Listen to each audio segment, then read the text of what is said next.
I wake up with you guys, I spend my day with you guys, and I go to bed with you guys. You guys are the best. The most Texas country and red dirt, plus the best of Nashville from 90s to now. It's 5 o'clock somewhere, going out of style. I was thinking about the silence, stay out of Uvalde Radio. Everyone in my family uses electricity differently, but when it comes to Medina Electric Cooperative, we all think about it the same way. The co-op is power. Sure, electricity turns the lights on, but power is the information I get from my co-op about efficiency, safety, technology. And I trust the co-op because we are the co-op. They're our neighbors, our friends, our home. Visit medinaec.org and discover the power of your co-op today. Powering members, empowering communities. Born in Uvalde, Texas, Skyway Entertainment is your home for premier dining and hospitality in the area, including the Local Fix Coffee Shop and the Local Fix on the Go, the historic Rexall Soda Fountain, Broadway 830 Artesian Pizza and Craft Beer, Hangar 6 Air Cafe, and the Sweet Life Candy Shop and Arcade. Skyway Entertainment, feeding the pack since 2015. Greetings to everyone who loves the Uvalde Coyotes. This is Mama Jan on behalf of the Tex Elliott family. Uvalde strong, we back the pack. Go Yotes! Texans team together, every red-blooded one of you, shoulder to shoulder, shaping history. We're in it for the long haul, together, and you can take that to the bank. Texan Bank, poised and ready for a future that's wide open. Member FDIC. Friday Night Lights, marching bands, school spirit cheers. High school football is happening now. Auto World Uvalde is proud to support all the brave young athletes and to be a part of this wonderful coyote fighting spirit. When you're ready to touch down on great savings on a new ride, stop by Auto World Uvalde. Test drive and let us help you find what you're looking for. Plus, get warranty forever at no cost to you. Visit AutoWorldUvalde.com today. Go Coyotes! Introducing Uvalco Power Sports and Equipment, a subsidiary of Uvalco Supply, who has served all of Southwest Texas's farm and ranch needs for over 35 years. Uvalco Power Sports and Equipment is your one-stop tractor, implement, trailer, lawnmower, and power sports dealer located in Bandera or Uvalde, including service locations at both dealerships. We have inventory, so visit uvalcotractors.com or find us on Facebook to connect with the salesman today. Star Realty and Ranch, Keller Williams, invites you to join them as they cheer on our 2022 Uvalde Coyotes. Star Realty and Ranch are your premier real estate experts, and they're here to provide you with all the resources and information you need to buy or sell real estate. They work with buyers and sellers in the area and have had extensive training in order to provide you with top-of-the-line service. Call to find out more at 830-261-1970 or visit uvalderealty.com. Vulcan Materials Company is the nation's largest producer of construction aggregates, primarily crushed stone, sand, and gravel, and a major producer of construction materials, including asphalt and ready-mix concrete. One of our core tenets at Vulcan is being a good citizen and responsible steward of the communities in which we operate. From local community groups and philanthropic organizations to supply chain partners, we believe in being active and engaged neighbors. Our responsibility is to build strong relationships that support strong communities. Learn more at vulcanmaterials.com. Family owned and operated, Hillcrest Memorial Funeral Home was founded on one simple principle: service. With an all-new state-of-the-art facility, Hillcrest Memorial Funeral Home provides service at the highest level. Discover why Hillcrest is the ultimate provider of creating healing experiences in the Uvalde community. Call anytime at 830-333-3096 or find us on site at 424 Geraldine Street. Honor and celebrate life in a setting fit for remembering legends. Learn more at hillcrestmemorialfuneralhome.com. Does your health have you on the sidelines? With over 20 specialty services, Uvalde Memorial Hospital has the winner's playbook of healing. Whether it's orthopedics, oncology, pain management, podiatry, radiology, or rehabilitation, Team UMH can offer you the quality, comprehensive health care you need to get back in the game of life. Call us today to learn more at 830-278-6251. Go Coyotes! Like so many great Texas institutions, it began as an idea, became a vision, and ended up being a legacy. The premier bank of Southwest Texas since 1907, First State Bank of Uvalde provides banking solutions, services, and products with the highest quality customer service, delivered with Southern hospitality and Texas spirit. For all your banking, loan, mortgage needs, or just to grab a cup of coffee and talk about Friday night's Coyote victory amongst the ambience and artwork, we'll be looking down the road for you here at First State Bank of Uvalde. Member FDIC, equal housing lender. The best mix of country plus community information for Uvalde, Texas. Uvalde Radio. Welcome to the Texas Farm Store Coyote Pack Broadcast pregame show. Texas Farm Store, locally owned and operated for over 50 years. And now, your hosts, Simon and Al Ortiz, on your official home for Uvalde Coyotes football, UvaldeRadio.net.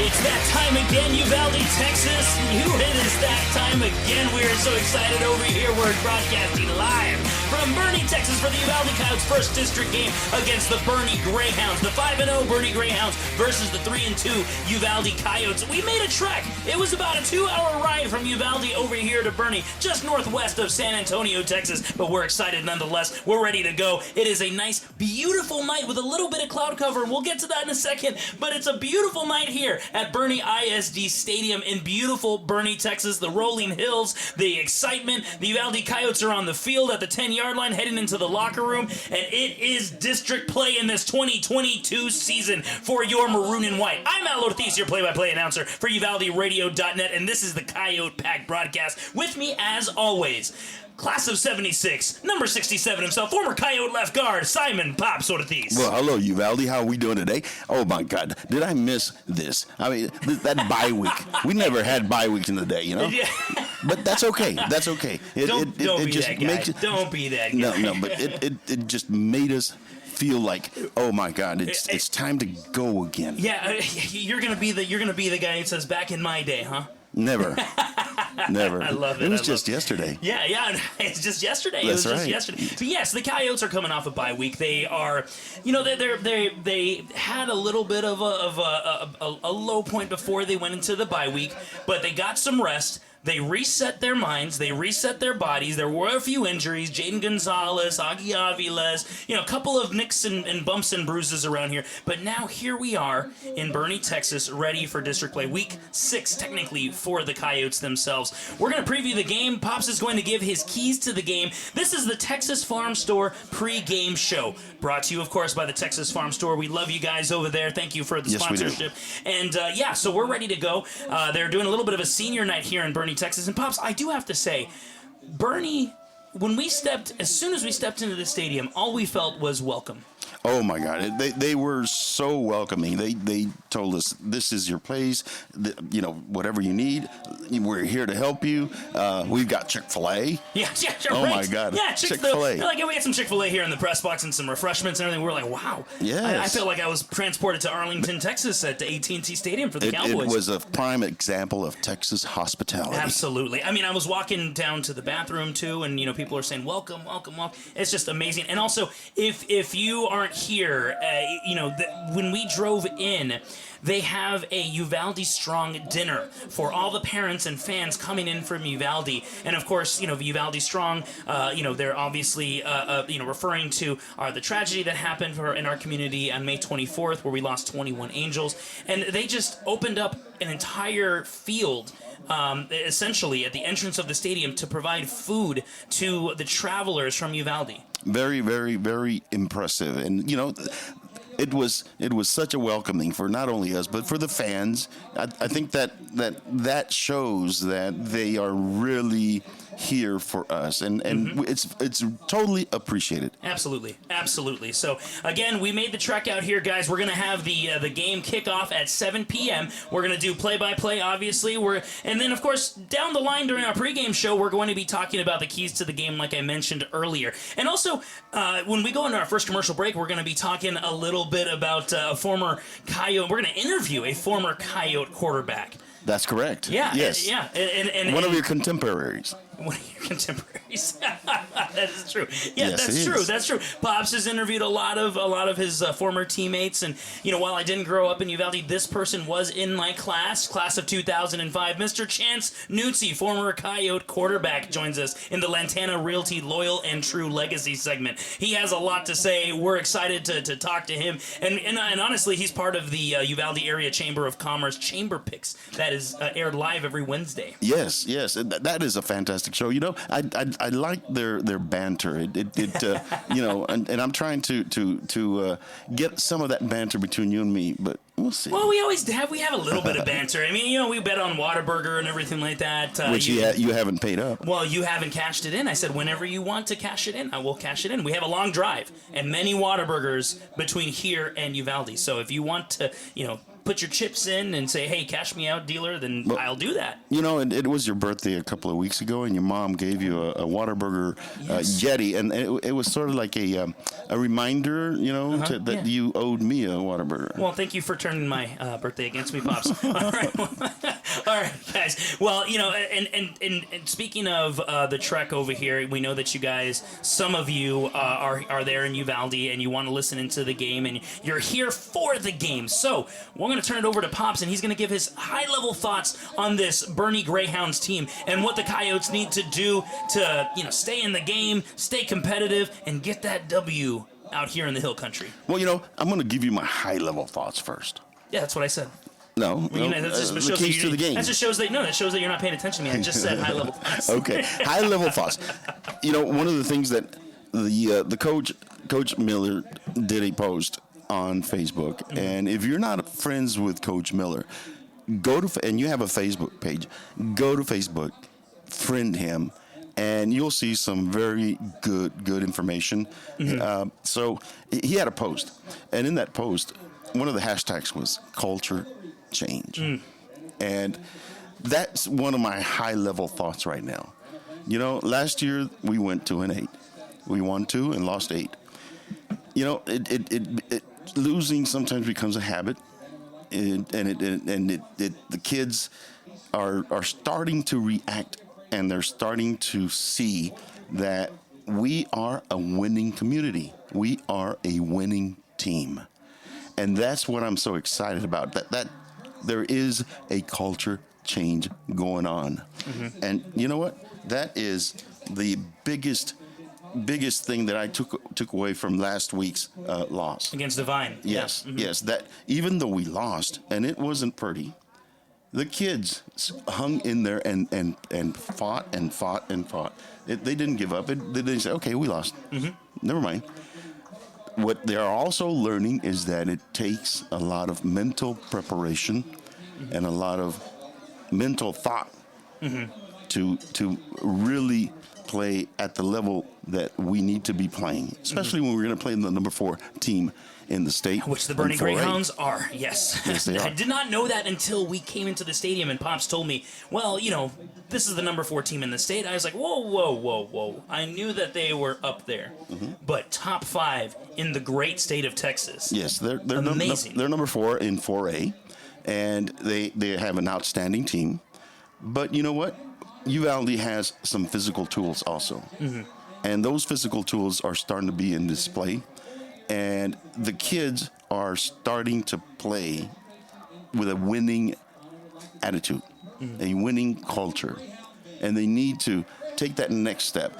It's such a razor thin difference between being average and being good or excellent. And they're starting to work on that. And, you know, one of the things, a little birdie told me that this week was their best practice week they've had this season. And you know what they say? The way you practice is the way you play. Yep, exactly. Who was that little birdie? What was the name of this birdie? No, I'm not going to say it. Oh, anonymous source. Okay, you're going to be that guy again. I'm the color commentator. I can do that. No, you literally cannot. Okay, anyways. Well, guys, that's great. That's great insight from Pops. He did talk to somebody who did talk about how this was their best practice week yet, and that's all you want to see coming out of the bye. You want to see, you know, especially after a loss going into the bye. You want to see that hunger come back, especially after some rest. These are teenagers at the end of the day. Yes, they are. Sometimes their mentality can kind of wane and be distracted when they have a week off.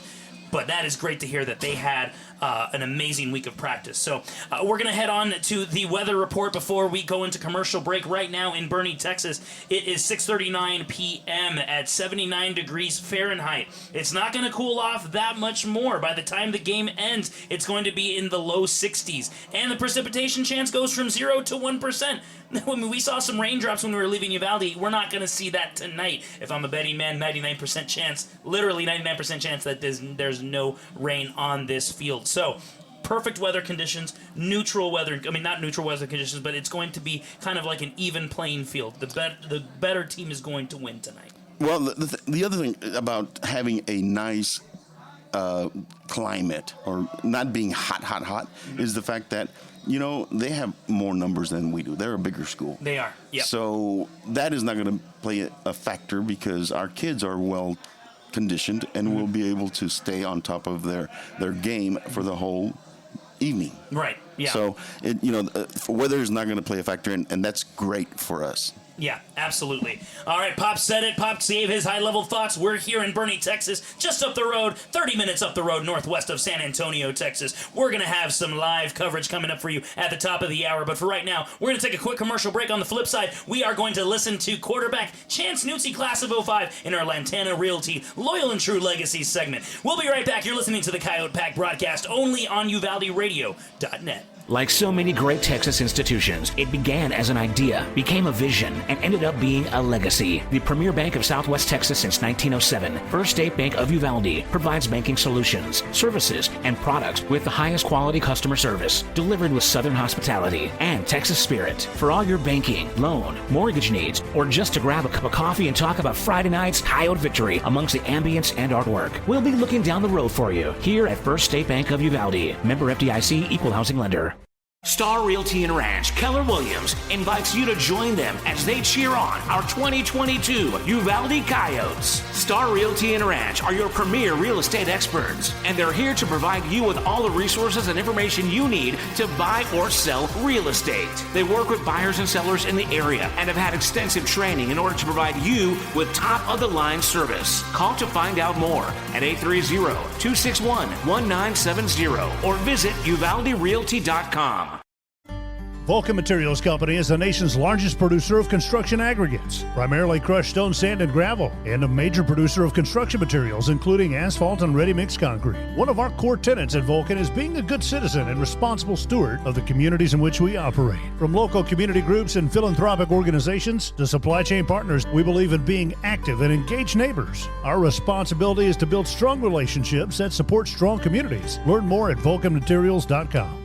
Family owned and operated, Hillcrest Memorial Funeral Home was founded on one simple principle: service. With an all-new state-of-the-art facility, Hillcrest Memorial Funeral Home provides service at the highest level. Discover why Hillcrest is the ultimate provider of creating healing experiences in the Uvalde community. Call anytime at 830-333-3096 or find us on site at 424 Geraldine Street. Honor and celebrate life in a setting fit for remembering legends. Learn more at hillcrestmemorialfuneralhome.com. All right, guys, so we are going to get into the Lantana Realty Loyal and True Legacy segment right now. Yes. So we're going to take one more quick commercial break. The only reason we wanted to jump in here is to let you know that the Boerne Greyhounds are getting into formation to come out onto the field. I don't see the Coyotes quite yet, but we're just getting started right here. Stick with us. We're going to play a couple more commercials, then we're going to get into the Lantana Realty, my apologies, Loyal and True Legacy segment. Stick with us. You're listening to the Coyote Pack broadcast, only on UvaldeRadio.net. Friday Night Lights, marching bands, school spirit cheers. High school football is happening now. Auto World Uvalde is proud to support all the brave young athletes and to be a part of this wonderful Coyote fighting spirit. When you're ready to touch down on great savings on a new ride, stop by Auto World Uvalde. Test drive and let us help you find what you're looking for. Plus, get warranty forever at no cost to you. Visit AutoWorldUvalde.com today. Go Coyotes! Lantana Realty salutes our 2022 Uvalde Coyotes and the legacy of our Coyotes and Lobos of years past. The wide variety of services that Lantana Realty's real estate professionals provide will prove valuable as they help you navigate financing twists and sales contract intricacies. Stop by Lantana Realty at 131 East Nopal or call 830-591-6658. Lantana Realty, Stephanie Sakinas Broker. This is the Lantana Realty Loyal and True Legacy segment on the Coyote Pack broadcast on UvaldeRadio.net. Welcome back to the Coyote Pack broadcast, ladies and gentlemen of Uvalde, Texas. You are listening to the Lantana Realty Loyal and True Legacy segment. And it's a big treat here for us because not only do we have a former Coyote quarterback with us, he's also my age, too. You know, Pops has been interviewing a lot of Coyotes, and they talk about the good old days, but it's finally cool to get a fellow millennial here, class of 05 UHS, and former Coyote quarterback Chance Nutzi. How you doing, my friend? Hey, pretty good, buddy. Yeah, you let the young guys take over. Yeah, I know. Seriously, man.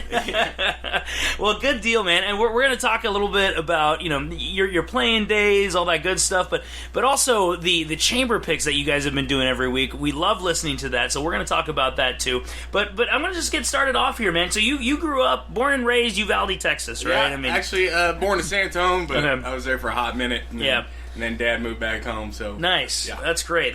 So okay, so you were a Coyote. And but when you came back, you went to A&M for a little bit, but you lived in Uvalde for most of your life. Oh right? yeah. No, this has always been home. Awesome, Sure. Good deal. Okay, so tell us about your time as a Uvalde Coyote, specifically playing the quarterback position. It's inherently like the leader on the team. I mean, it's like a shortstop in baseball, point guard in basketball, like the quarterback. What did that mean to you, and did you grow up wanting to play that position specifically for the Coyotes? Oh yeah, that was the only position. I mean, I've God bless me with a little bit of an arm, not no speed or anything like that. You know, you were Ben Roethlisberger. Yeah, 4.7 doesn't cut it these days. But no, man, I remember going with grandfather and dad, and we'd go and I could name, I mean, from Jeremy Weisinger to Dusty Holt, Derek Walker to Brad Moore, and then a guy that was really helpful to me, Russell Raley. Yeah. He really kind of broke down the quarterback position before I got there. But no, that was always definitely. And then Troy Aikman, of course, watching him every week. Go Cowboys. He was my guy for sure. Yeah. But definitely was going to be a quarterback because I really, I don't know, I didn't really have the heart to like go hit somebody. That I was more like wanting to get it in their hands. Yeah, no, I hear you. So what was your favorite? What was your favorite play? Did you have like a certain route that you preferred to throw or anything like that? Like slants are so underrated right now, and that's what I've been trying to tell Brody too. I was like, dude, just keep it short, man. Just keep it short. And that's what Russell always told me too, is just get the ball to your hands and let your playmakers go to work. Right, that hit that yard out of the catch. Yeah, because they'll do it all the time. You hit 9 out of 10 or whatever, and they'll take off. Katie bar the door, Yeah. But yeah, no, it was that for sure. It was slants, and then of course, all the young guys like to throw the bombs, right. Which they all want to be Kurt Warner, right? Yeah, the conversion rate on those in high school, not that good, you know. So when you figure that out, and hopefully, you figure it out soon enough, and that's fun. But yeah, for sure. Yeah, a good deal, man. So, Pops tells me that he played and went to school with some of your family members. He talks and they even had their reunion. I think back maybe about a couple months ago. So he caught up with a couple of your family members. Did you have having that family history with the Coyotes? Did that motivate you even more to kind of leave your own legacy in the maroon and white? Oh, yeah, it did. And Dad was a member of the state team baseball. And then I pretty much kind of grew up with Buck Lanning, who was a member of the football state team. And he'd be drawing routes in the backyard on stomach and all that. Yeah. And so you had that, and it's Uvalde. It's like that's what I've told everybody. It was pretty cool to be a quarterback in a small town. Yeah. Friday night lights, town shuts down. That's fun. And of course, people before us, like Dad, and then my Uncle Dennis McGee, he played at Pearsall and was a stud over there, and so I've been around, and you kind of gotta earn your stripes in a small town like that. Yeah, actually, our senior year in high school, that's when Friday Night Lights came out, and I remember watching that movie and being like, "Yeah, that's exactly what we wanted to do." Man, that's a funny story because that came out a Friday, and we were playing our first district game my senior year against Fredericksburg, and we talked to the owner of the movie theater at the time, and for our team dinner, everybody paid $1, and we got to watch Friday Night Lights before it came out that Thursday night. So that was awesome. Cool. Wow. And then we got our rear kicked by Fredericksburg. So and I think I went out with a concussion, and so that was awesome. Oh man. Oh geez, man. So let's go. Let's segue off of that.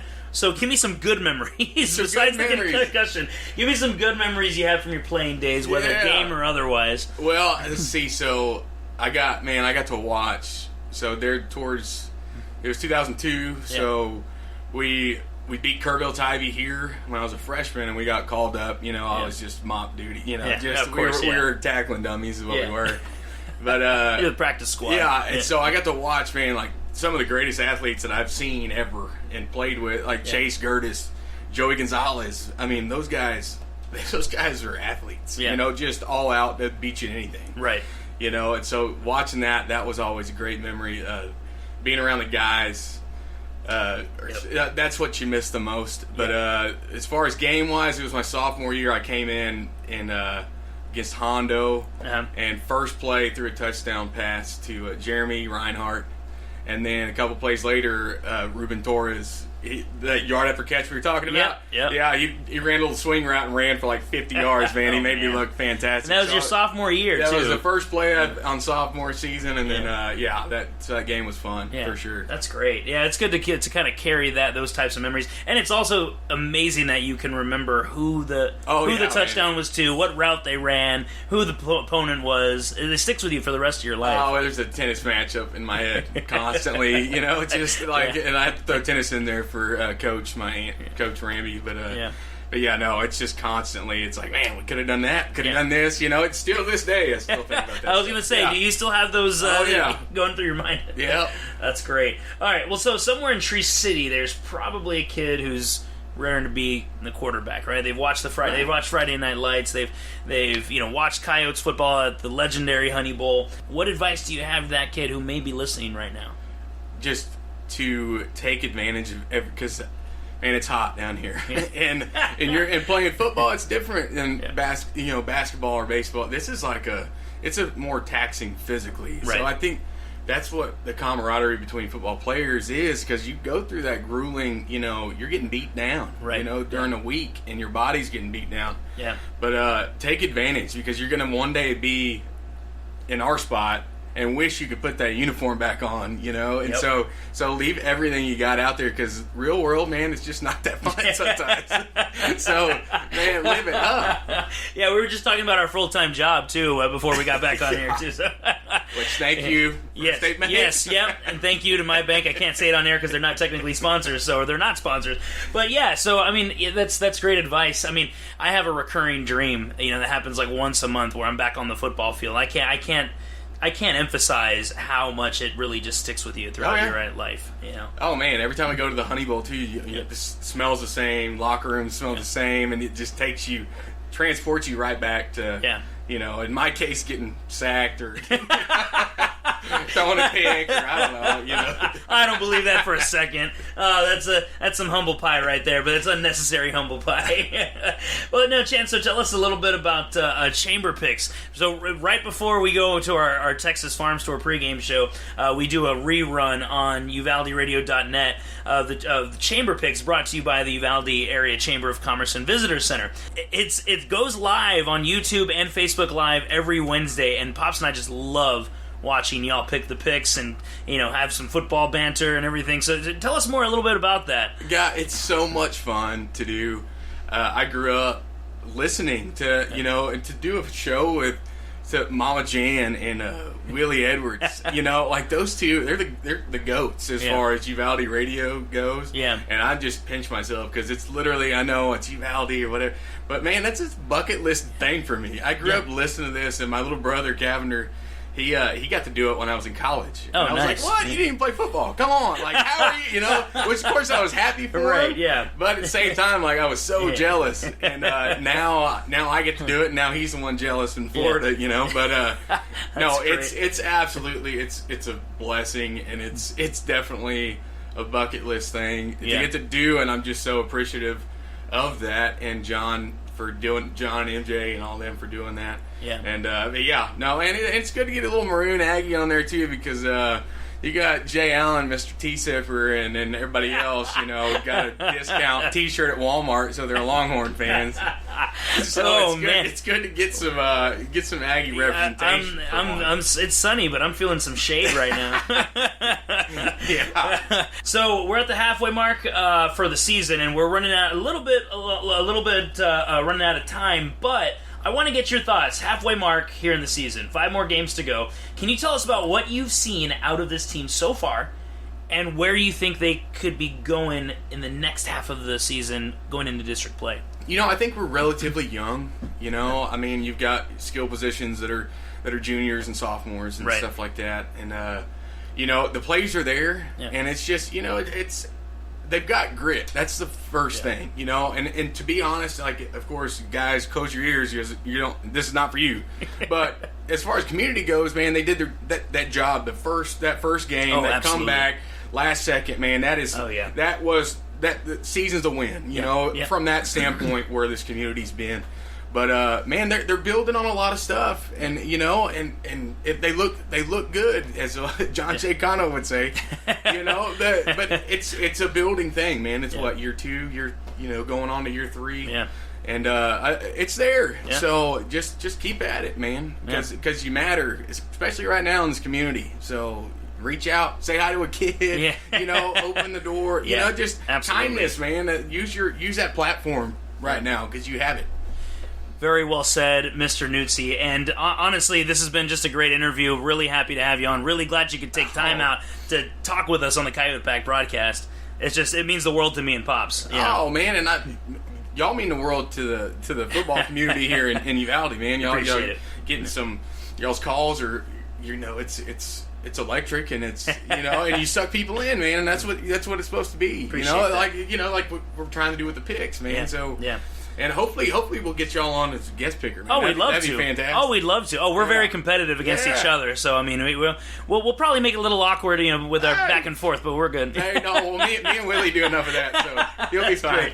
I love it. All right, well, Chance Nuzzi, ladies and gentlemen, class of 05, former Coyote quarterback. We're gonna be right back after this commercial break, and we're gonna break down, Bernie, the first district game for our Uvalde Coyotes. You're listening to the Coyote Pack broadcast only on UvaldeRadio.net. Lantana Realty salutes our 2022 Uvalde Coyotes and the legacy of our Coyotes and Lobos of years past. The wide variety of services that Lantana Realty's real estate professionals provide will prove valuable as they help you navigate financing twists and sales contract intricacies. Stop by Lantana Realty at 131 East Nopal or call 830-591-6658. Lantana Realty, Stephanie Sakinas broker. Does your health have you on the sidelines? With over 20 specialty services, Uvalde Memorial Hospital has the winner's playbook of healing. Whether it's orthopedics, oncology, pain management, podiatry, radiology, or rehabilitation, Team UMH can offer you the quality, comprehensive health care you need to get back in the game of life. Call us today to learn more at 830-278-6251. Go Coyotes! Welcome back to the Coyote Pack broadcast, only on UvaldeRadio.net. We're going to take another quick commercial break. While we were away, though, the Coyotes did they're actually going to kick off to start this game to the Boerne Greyhounds. But right now we're going to take a quick commercial break while the presentation of the colors is happening and the Star Spangled Banner is played. Stick with us. You're listening to the Coyote Pack broadcast, only on UvaldeRadio.net. Texas Farm Store backs the pack. Locally owned and operated for over 50 years at 236 East Nepal. Stop by for everything you need. Feed, seed, lawn and garden, animal health, custom mixing and grinding, tack, herbicides, pesticides, and even wild game feeders. At Texas Farm Store, our friendly and knowledgeable staff can help you with all your needs. Delivery is available. Please call for more information, 830-278-3713, and find Texas Farm Store online at txfarmstore.com. Everyone in my family uses electricity differently, but when it comes to Medina Electric Cooperative, we all think about it the same way. The co-op is power. Sure, electricity turns the lights on, but power is the information I get from my co-op about efficiency, safety, technology. And I trust the co-op because we are the co-op. They're our neighbors, our friends, our home. Visit medinaec.org and discover the power of your co-op today. Powering members, empowering communities. Medina Electric Cooperative backs the pack.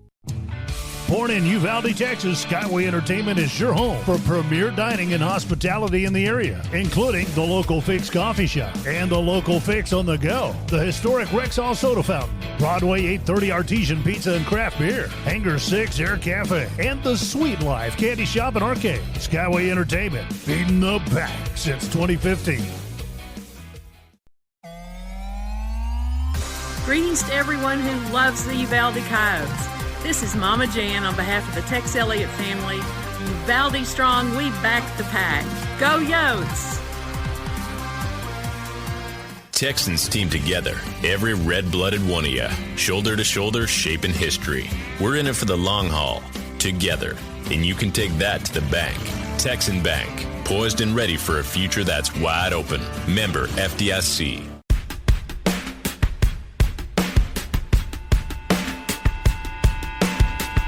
It's time for Coyotes football, presented by Texas Farm Store, Star Realty and Ranch, Keller Williams, Uvalde Memorial Hospital, Hillcrest Memorial Funeral Home, Skyway Entertainment, Texan Bank, Medina Electric Cooperative, Lantana Realty, Uvalco Supply, Power Sports and Equipment, Vulcan Materials Company, Uvalde Area Chamber of Commerce and Visitor Center, and First State Bank of Uvalde. And now your hosts, play-by-play announcer Al Ortiz and color commentator Simon Ortiz. This is the Coyote Pack broadcast with Simon and Al Ortiz on your official home for Uvalde Coyotes football, UvaldeRadio.net.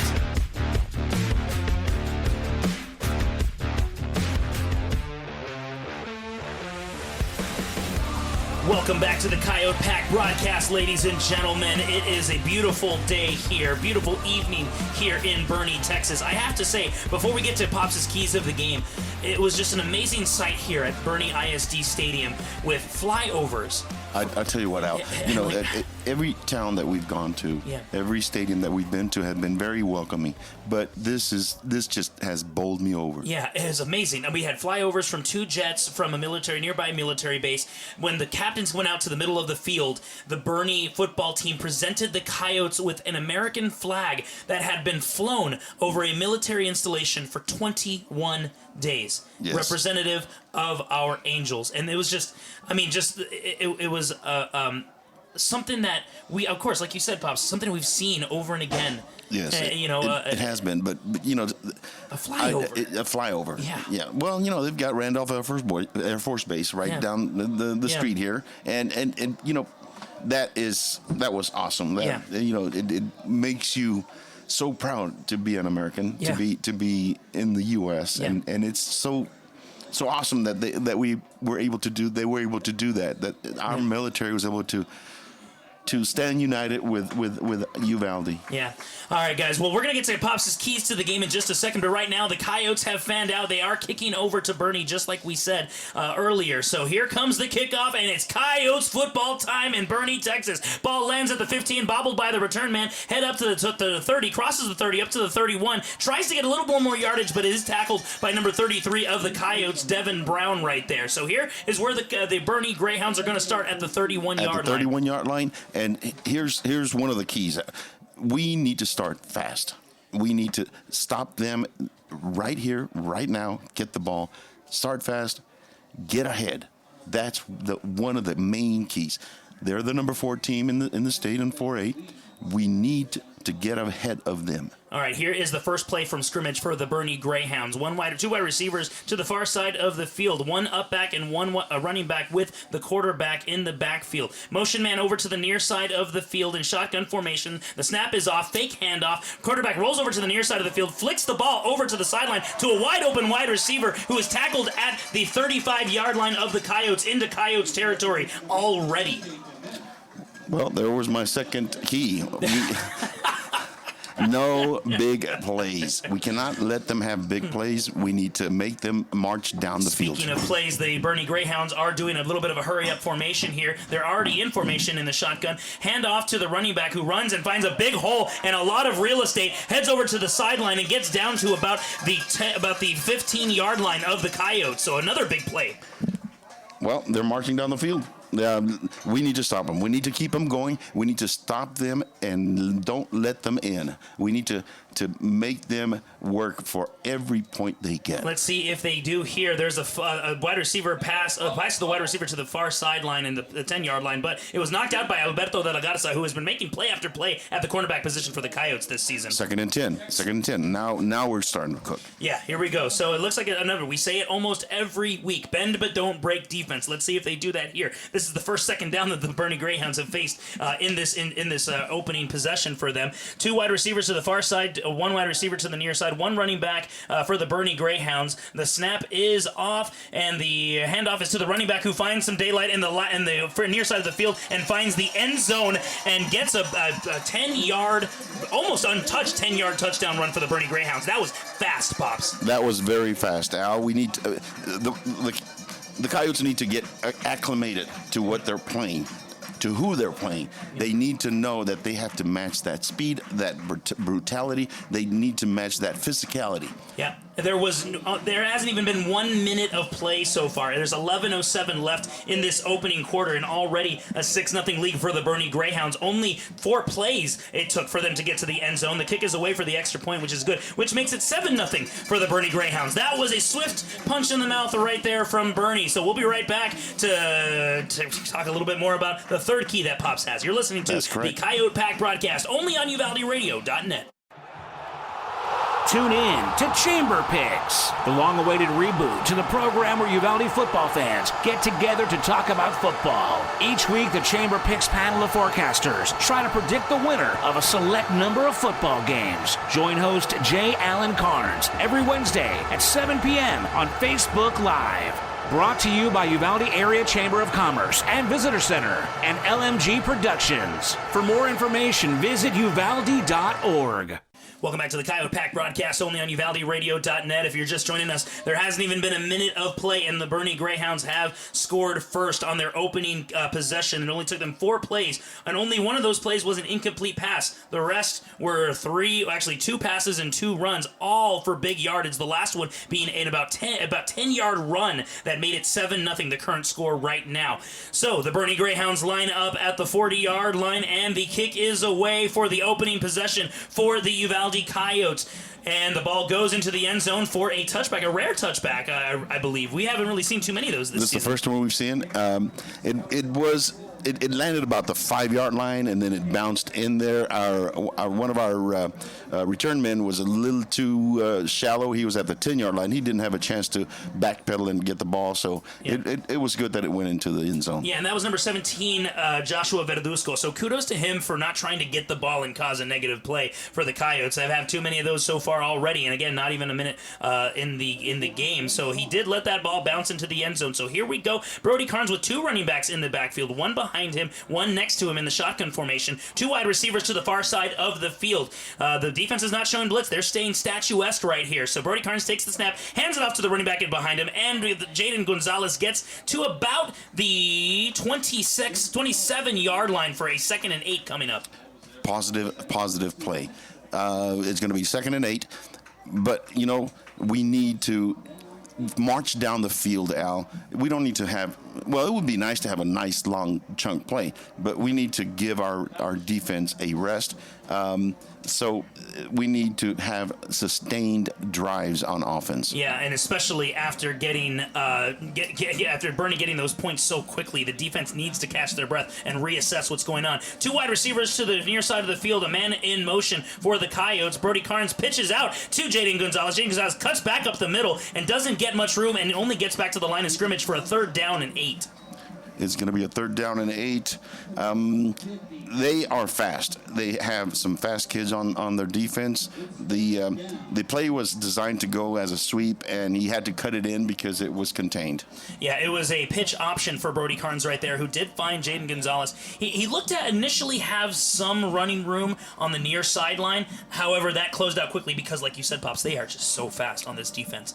Twins on both sides of the field. Slot receiver, as always, is Jonathan Jimenez to the near sideline, who goes in motion, actually, to the far sideline, does Jonathan Jimenez. Snap is away, and Brody Carnes looks for a slant, but it looks like the wide receiver was held up, number 10 for the Coyotes, Damian Rivera. I'm surprised there wasn't a little bit of a dirty laundry on the field there. He was not allowed to run his route on that. The young man, number 14 from their defense, was a little too physical, and they just didn't call it. Yeah, so that brings up a 4th down and 8 for the Coyotes. 9:39 left to go in this opening frame. 7-0 in favor of Boerne. Chris Rodriguez is your punter as always, and he is a weapon for special teams, for the special teams unit of the Coyotes. He can do some booming kicks. I mean, every single kick except for one, I believe. And here comes another one. A nice rainbow down to the 45, bounces to the 40, to the 35, to the 30. Major Coyotes bounce all the way down to the 35-yard line. That's where the Boerne Greyhounds are going to start.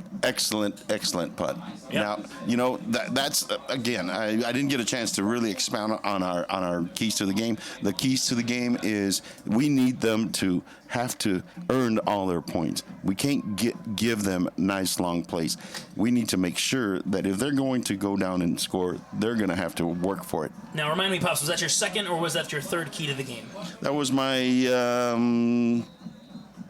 third. Yep. That was your 3rd key. All right. Yes. So bunch formation for the Boerne Greyhounds on the near side of the field. The quarterback rolls to the near sideline, throws to a wide open wide receiver who gets to the 50-yard line, turns his legs forward and gets to about the 45, where a pack of Coyotes converges and tackles him. Number 2, Juvenal Esparza with the tackle right there. But it does bring up a 1st down. Again, a big play for the Boerne Greyhounds.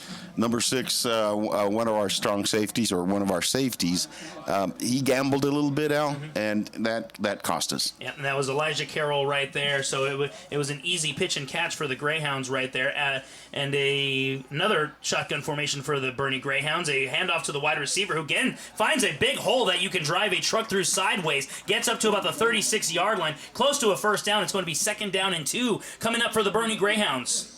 They have a big offensive line, and number 21 is their featured running back. Another hurry-up play for the Greyhounds. Jackson Brace is the quarterback for the Greyhounds, who throws over to the near side of the field. Almost a one-handed catch by the wide receiver there from the Greyhounds. Number 7, Braden Brace, his brother, I'm assuming. Yes, it is. Number 9 is the quarterback. He is a sophomore. He's a big young man. Yeah. And he is a sophomore. His brother is number 7, and he's a senior. He's a wide receiver. He's one of the star wide receivers for Boerne. So we need to look at number 7 there in the secondary, and we assume that Jackson Bays is going to find Braden Bays, or look for Braden Bays in the near future. Shotgun formation again for the Greyhounds. Another handoff to the running back, who does find another chunk of yardage. That's number 21, Bode Brown for the Boerne Greyhounds there. That does bring up a 1st down. 8:38 left to play in the 1st quarter.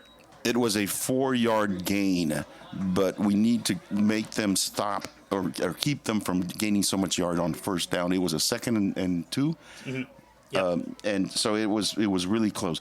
4-yard gain is not too bad. Yeah. But considering what we've seen so far, right? Yes. Ball is placed at the 32 of the Coyotes. 1st down and 10, fresh set of downs for the Greyhounds there, and it's going to be an offsides penalty. Number 44 of the Coyotes, John Elizondo, got a little too eager to cross that line of scrimmage. Looks like the defense is just raring to kind of make some stops here after what they've seen so far.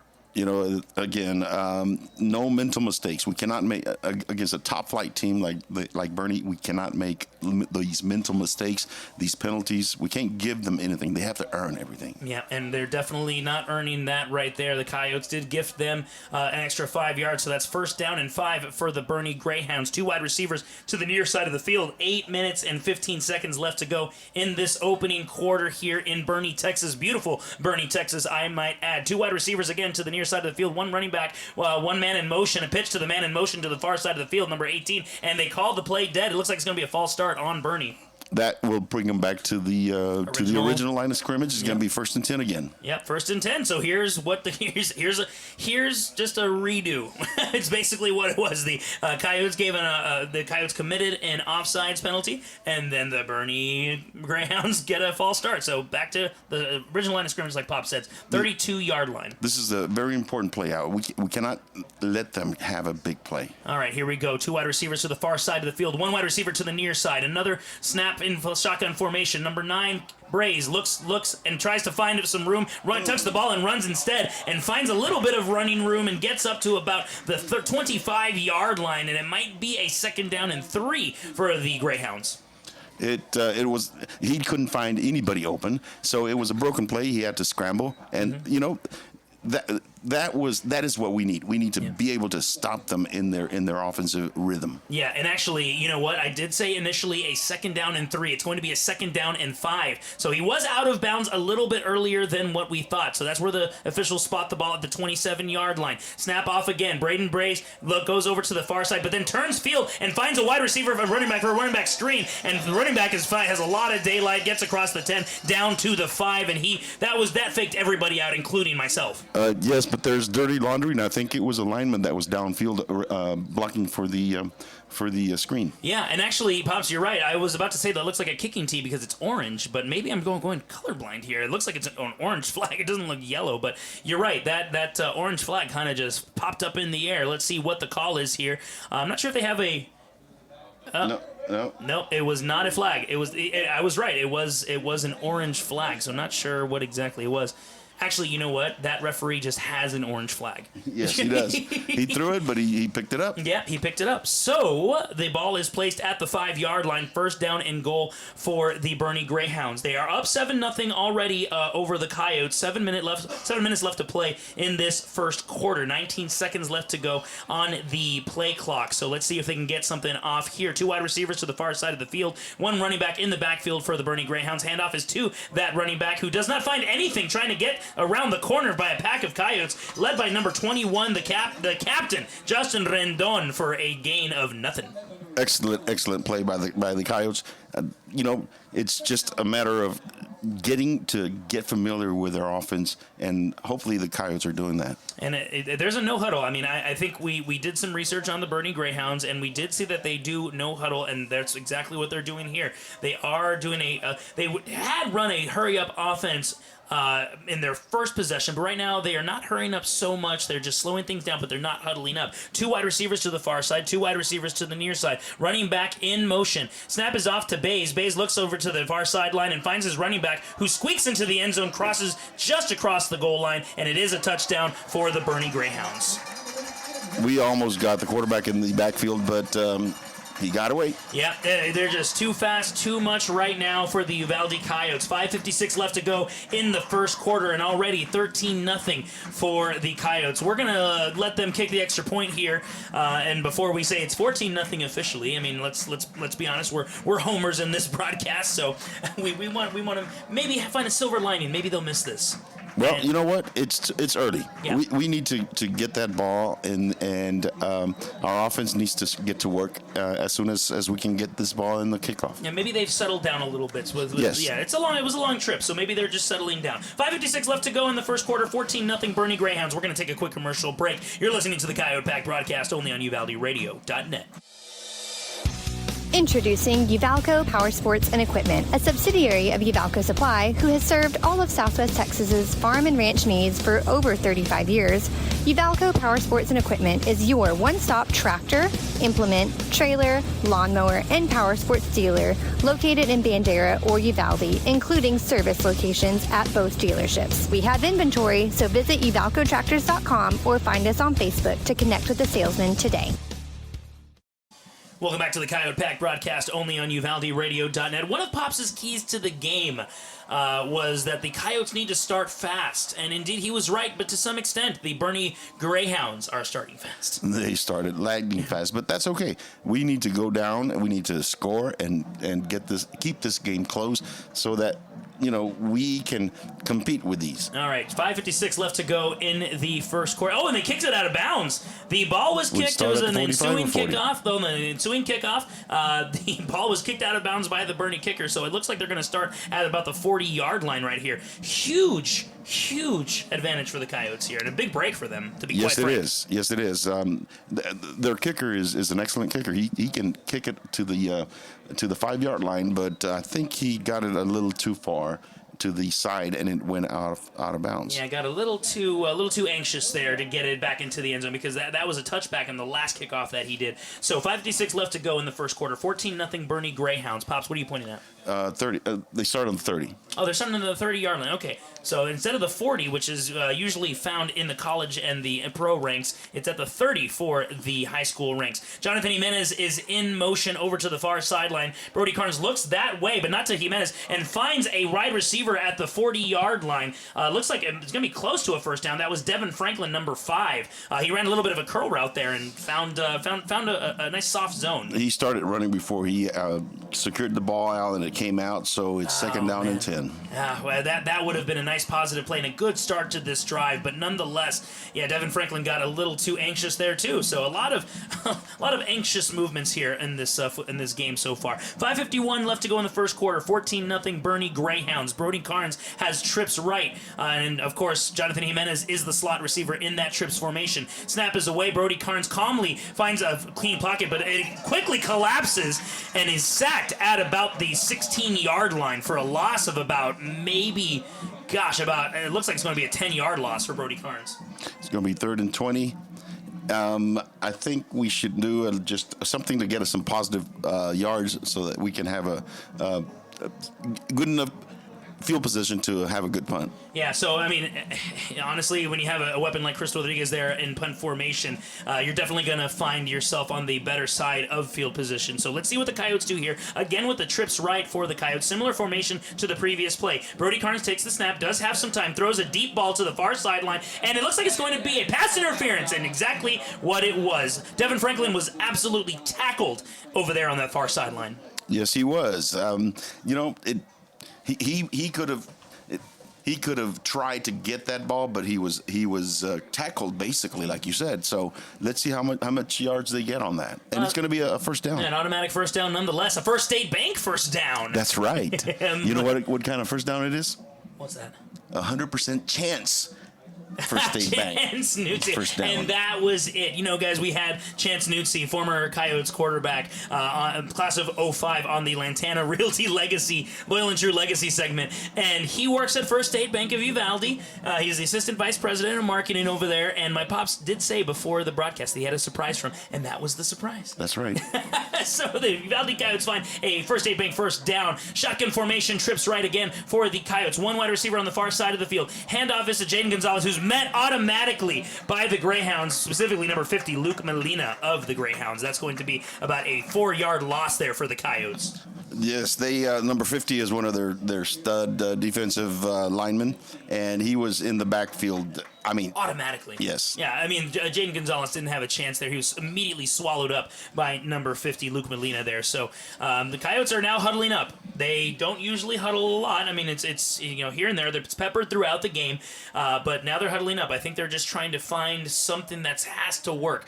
Second down and 14 for the Coyotes. 4:26 left to go in the first quarter. Trips right again, a formation that we've seen frequently so far. Brody Carnes throws a rainbow to the far side of the field. Another shot for Devin Franklin, but this time there is no pass interference. Exact same play as before when they got that pass interference. Yes, it was, but this time the defensive back had position, so he did not tackle him. He just was in position to keep him from getting the ball. Yeah, he did not. He did. Actually, the Coyotes. Okay, 3rd down and 15 here for the Coyotes. My apologies. I thought it was going to be 4th down. 3rd down and 15. 4:16 left to go in the first quarter.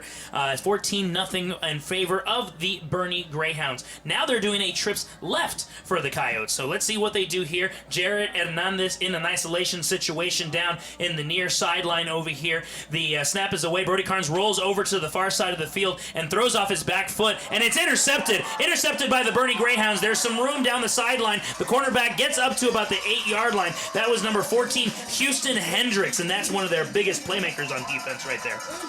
Yes, I mean, that was a difficult interception. It was behind him. He was able to reach back and grab that interception. Yes, it was sticky hands. Yes. Yeah. Yes, it was. Sticky hands. So that puts the ball, I mean, it was a good return as well. So he went up down the sideline. Looked like he was about to score for a little bit, but the Coyotes did stop him. So the ball is going to be placed at about the 13-yard line. And the Boerne Greyhounds, again, automatically in scoring position right here. So let's see what happens right here. The Coyotes not showing it yet. They're for their defensive formation. But 2 safeties, 2 cornerbacks in both sides of the field. One on one side of the field, one on the far near side of the field. 2 wide receivers for the Boerne Greyhounds, one on the far side, one on the near side. 2 running backs in the backfield, 1 up back. Snap is away. Fake handoff to the running back. Bays runs up the middle of the field and gets to about the 10-yard line for about a 2-yard gain. That's the quarterback, number 9, Jackson Bays. Good stop. Good stop by our defense. You know, we need to be able to stop their running back, but the quarterback, he's big and strong, but he's not that fast. Yeah. So we were able to stop him. All right, but you know who it is? You know who is big is this Boerne offensive line. So I think he was banking on that, but good gap discipline by the Uvalde Coyotes right here. Shotgun formation again. 2 wide receivers to the near side, 1 wide receiver to the far side. 2nd down and 8. 3:25 left to go in the first quarter. Handoff is to the running back number 21, who barrels up the middle and almost gets to the end zone and lands almost at about the 1-yard line. That's number 21, Bodie Brown, who has been slashing this Coyotes defense in this first quarter. He is a load. And of course, he's got some big horses up front, so you know, it's very hard to stop. All right, here we go. And another hurry-up offense and another handoff to Bodie Brown, who gets across the goal line for another Greyhound touchdown with 3 minutes left to go in the first quarter. That's going to make it about 21. That's going to make it 21-0 after the extra point here. Yes, it is. And, you know, we've got our work cut out. The Coyotes have their work cut out. They need to not give up. They need to just take it one play at a time, especially on offense. They knew what they were getting into. Yes. They knew that this was a very solid and very talented team and very well-coached team. They knew exactly what they're getting into. They had 2 weeks to prepare. Let's see if they can settle down and get some points on the board. Make this a game. But as of right now, the snap is away for the extra point. The kick is away for the extra point, and it was blocked.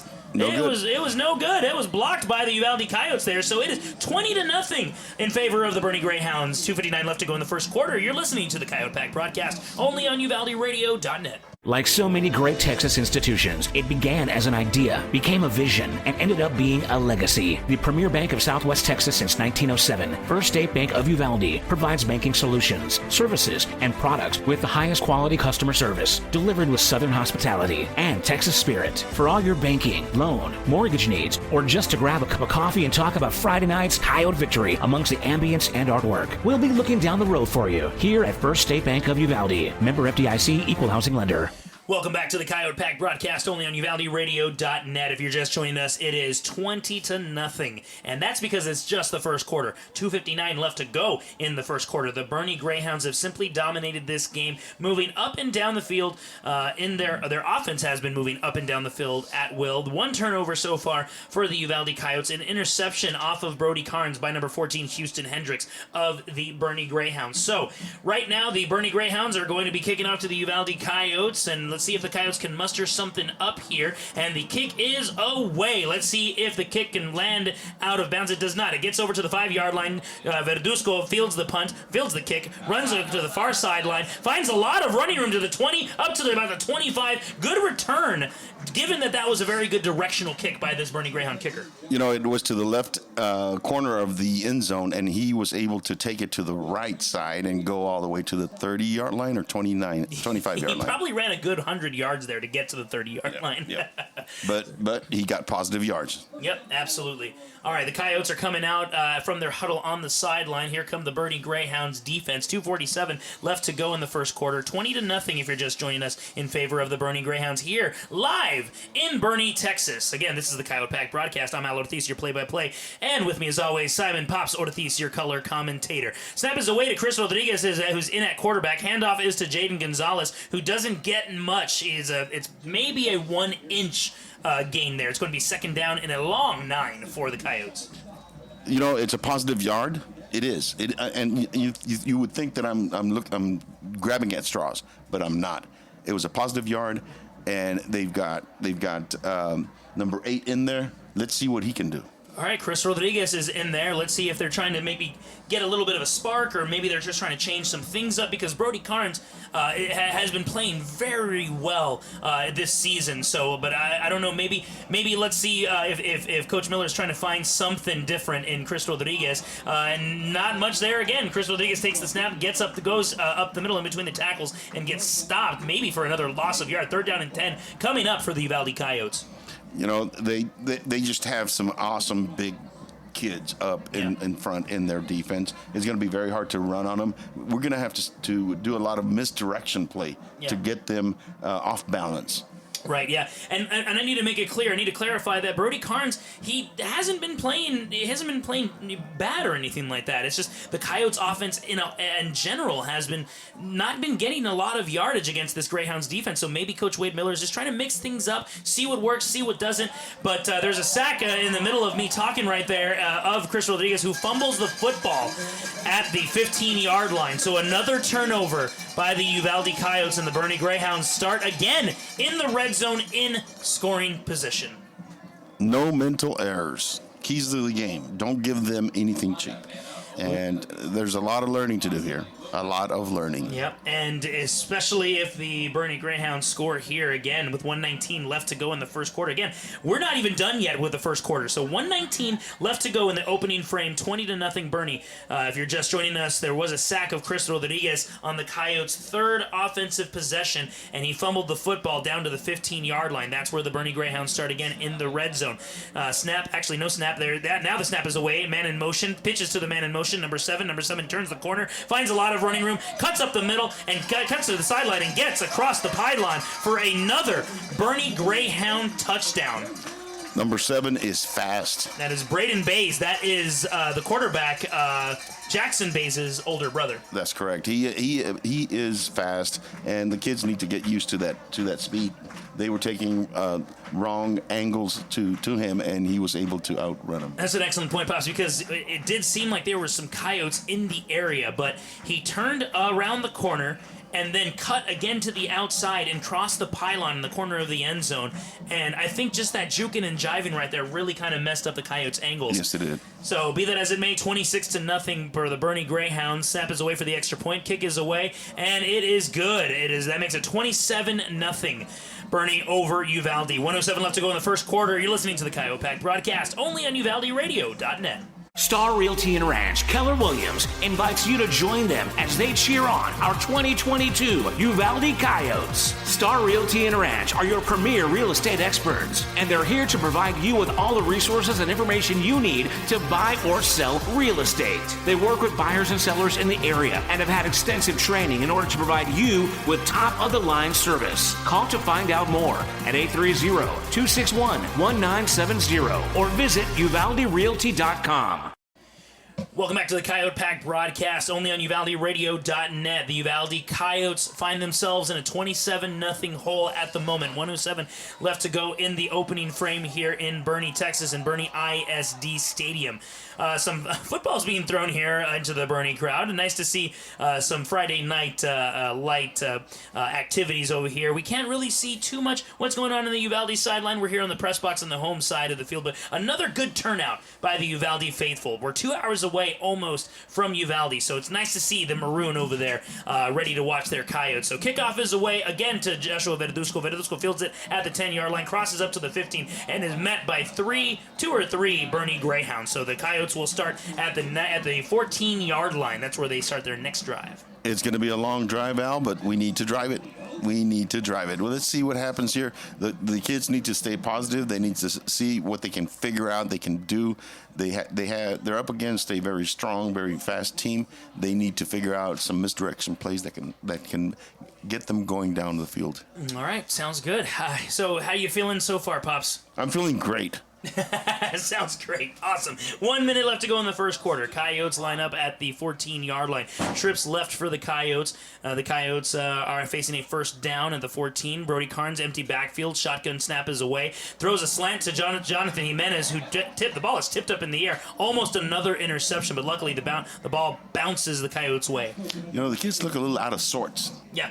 They look a little out of sorts. I don't know if it's because they're up against a state-ranked team or the layoff or the long trip, but they look out of sync. Well, let's hope it's the layoff, too. Maybe they're still shaking off the cobwebs a little bit coming off of that bye.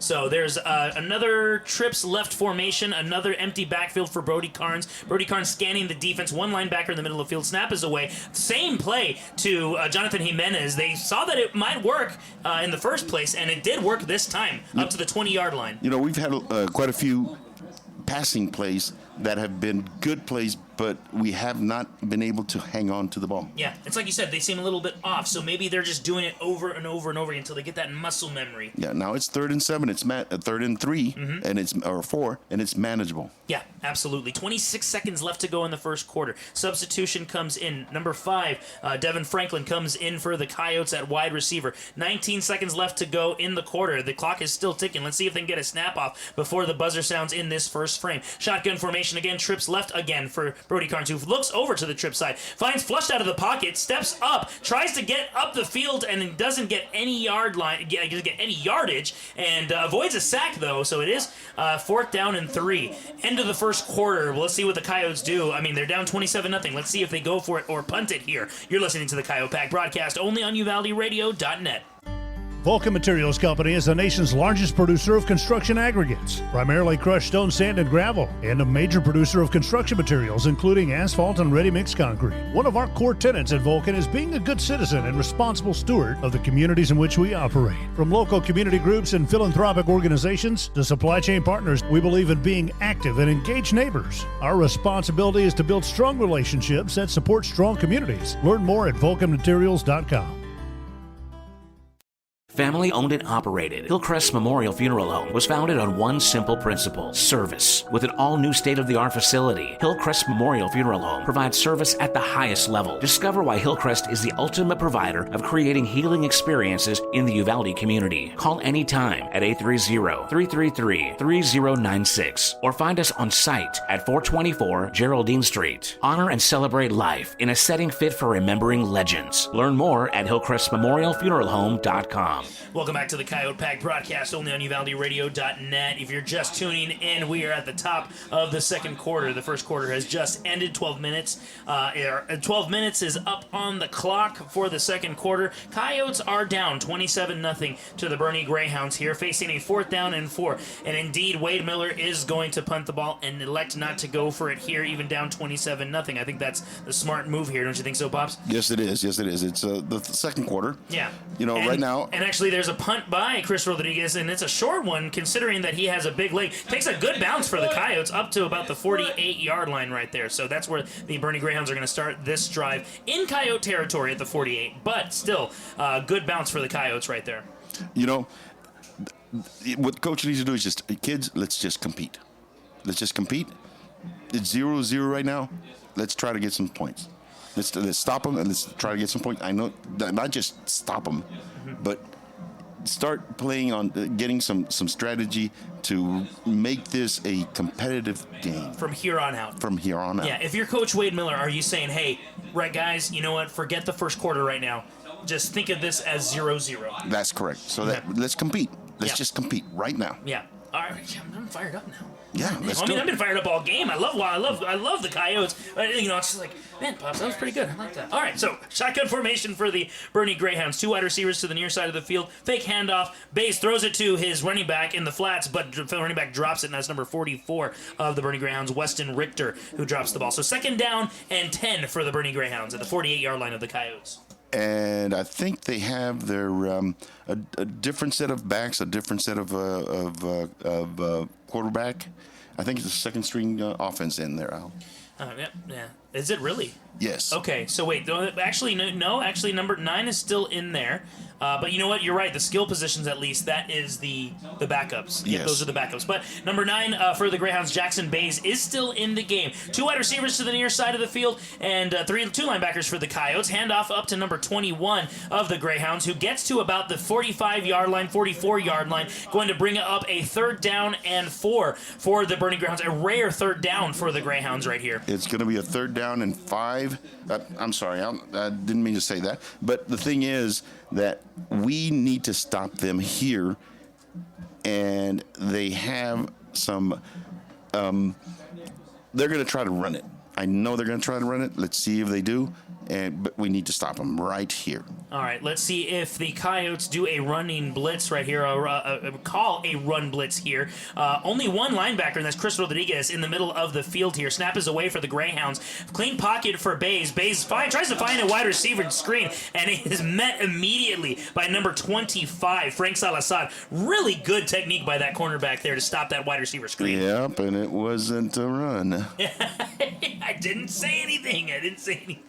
Good thing I didn't bet you a Whataburger. Well, we could say that it was kind of an ESP Whataburger. But you know what? The Boerne Greyhounds are going for it on 4th and 5 here. Shotgun formation again for Bays and the Greyhounds. 2 wide receivers on each side of the field. And then he actually stops. He pauses a little bit, turns to the sideline, looks at his coaches, and he's making some adjustments at the line of scrimmage based off of what the Coyotes are doing. So shotgun formation again. Snap is away. Clean pocket again for Bays. Bays throws to the far side of the field, and that's going to be a 1st down. Finds his wide receiver at about the 37-yard line, 38-yard line. 1st down for the Greyhounds. Well, they're not. I'm an eternal optimist. You know that? Gotta be. It wasn't a chunk play. No. It was not a chunk play. It was a 5-yard gain. Mm-hmm. We're making them earn it. All right, well, let's see if they can earn another touchdown. Let's hope they don't, because we are homers. We're wearing maroon. We're here in beautiful Boerne, Texas. We're wearing maroon. We want our Coyotes to start competing here, and they're still behind, and there's still a lot of game to go. So there's a handoff up to the running back, who churns forward to about the 34-yard line. It's going to be a bring up, a 2nd down and 6 for the Boerne Greyhounds. I believe number 21, Bodie Brown, is still in the game, so they still have their 1st string running back in the. Actually, no, they don't. Number 1, Adam Hicks. They have their 2nd string running back in the game here. 2 wide receivers to the far side of the field in bunch formation. So another shotgun snap and another look to the sideline for Bays. Jackson Bays, the quarterback for the Greyhounds, looking to maybe change the play again. Makes another adjustment at the line of scrimmage and keeps looking at his coaches, because he is changing the play, it seems, but the formation does not change. Snap is away for the Greyhounds. Another clean pocket for the Boerne quarterback, who throws it to the far side of the field. Finds number 1, Adam Hicks, his running back, and gets maybe about 4 yards. So it's going to be 3rd down and 2 coming up for the Greyhounds. 9:26 left to go in the half. They do a little wheel route on their number 1 running back, Hicks, right? Yep. Mm-hmm. And it's a nice little wheel route. Our linebackers need to make sure that they cover him before he gets to that side. Yeah, that's a good point, Pops. 9:09 left to go in the half. 27-0 right now in favor of the Boerne Greyhounds. 2 wide receivers, twins left for the Greyhounds, and 1 up back in the backfield for Boerne. Shotgun formation, one running back to the right side of the quarterback. Sorry, my apologies. My tongue got tied right there. Jackson Bays. Handoff up the middle to his running back, Adam Hicks, who does get and slices and dices his way up to the 25-yard line. 1st down and 10 for the Boerne Greyhounds. It was a short yardage situation, and they had 2 or 3 yards, and they put their number 21, their big running back, in there to hammer it in, and that's what he did. Yep, and so it was not Adam Hicks, my apologies. It was number 21, Bodie Brown. So Bodie Brown is back in the game, their 1st string running back. So let's see if they are going to hand it off to him again. He was probably the star player of the 1st quarter of the game, but also for the Boerne Greyhounds. Man in motion for the Greyhounds. Toss to number 2, who was in motion for the Greyhounds. Trying to turn the corner, does not find the corner. Beautiful tackle made by the Coyotes there, and that was number 2. That was Juvenal Esparza. Great tackle by Juvenal there. Number 6. I'm sorry. Okay, we'll say that in just a second. But what did you see on that play, Pops? I saw our kids hustling and being as fast as their kids. Yeah, and that was for the number 6 for the Coyotes, Elijah Carroll, our safety. Great play on his part, just lightning quick. Did not give up on that play because it looked like if he didn't make the tackle, that was going for another chunk yardage. Yep. Shotgun formation, trips right for the Greyhounds right now. Number 21 is still in the game. Number 21 is Bodie Brown, the running back for the Greyhounds. Snap is away. Handoff. No, fake handoff to Bodie Brown. Bayes looking to the corner of the end zone and finds his wide receiver. Interception! Interception by the Coyotes right there. Patrick Mejia with the beautiful interception in the end zone. Don't know why people are standing around. It looks like, is there a flag that was thrown? It looks like there was maybe a flag there. The referees are congregating at the 20-yard line. Not sure. I mean, they're not exchanging the ball. They're not moving the sticks either. Moving the sticks. There's no offense coming out for the Coyotes, and actually substitutions are being made by the Greyhounds on offense. So it looks like it's going to be a defensive holding on the Coyotes. So that negates a beautiful, well-thought interception by Patrick Mejia in the end zone there. There is a laundry in the end zone. It looks like that's what they're calling. Holding on the defense. It defense. might have been Patrick Mejia. Who knows? But that's what the call is, and that negates the interception there. That would have been a great positive play for the Coyotes, and a much-needed positive play for the Coyotes here with 7:30 left to go in the half. So that moves the ball. Pops, correct me if I'm wrong. It moves the ball all the way up to about the 9-yard line. It's on the 9-yard line, and it's very close. I mean, they've got some big horses there that they can push the ball in with. Yeah, so first down and first and goal for the Coyotes. My apologies. First and goal for the Coyotes at the for the Greyhounds at the 9-yard line. 7:30 left to go in the first half. Pops, my knee hit the wires here. Are we all good? That's okay. We're good. Okay, awesome. Handoff is up to number 21, Bodie Brown. Bodie Brown manhandles his way up to about the 2 or 3 yard line. So second down and goal, and they are in striking position once more. They have some big horses, and they are stronger in the front, and we just need to dig down and try to keep them out, but that's going to be very, very hard. Yeah, if y'all remember the Tampa Bay Buccaneers in the mid-2000s, early 2000s, that looked like Mike Allstott right there with him mowing up the middle and running over a couple of Coyotes right there. So it looks like it's going to be for second down and goal at the 2, another handoff to Brown, and he might have gotten stopped just short of the goal line. He did get a little close, and in fact, he is going to be stopped at about the... Nope, they did call a touchdown. Man. That was a well-thought touchdown right there for Bodie Brown, the first-string running back. Yes, it was. He's a horse. He's a horse, and the kids they're not giving up. No. They're fighting. They're trying to keep him out of the end zone. That touchdown was an earned touchdown. It wasn't a cheap touchdown. It was. That was the best defensive effort for the Coyotes. In fact, you could argue that should have been a turnover for the Coyotes with that interception in the end zone. Yes. So, silver lining there. That's where we're going to take a commercial break. 6:46 left to go in the half. 34-0 in favor of the home team, Boerne Greyhounds. You're listening to the Coyote Pack broadcast only on UvaldeRadio.net. Friday Night Lights, marching bands, school spirit cheers. High school football is happening now. Auto World Uvalde is proud to support all the brave young athletes and to be a part of this wonderful Coyote fighting spirit. When you're ready to touch down on great savings on a new ride, stop by Auto World Uvalde. Test drive and let us help you find what you're looking for. Plus, get warranty forever at no cost to you. Visit AutoWorldUvalde.com today. Go Coyotes! Welcome back to the Coyote Pack broadcast, only on UvaldeRadio.net, ladies and gentlemen. So again, it's 6:46 left to go in the half, 34-0. Boerne on top of the Coyotes. 3 return men in the backfield for the kickoff return, the ensuing kickoff return for the Coyotes. That's Jonathan Jimenez, number 1, Joshua Verduzco at number 17, and number 10, Damian Rivera. Let's see who fields the ball. It's been Verduzco the entire time because they've been kicking in his direction with these directional kicks. Makes me wonder if maybe he should let one go and go out of bounds. Either that or he needs to just run.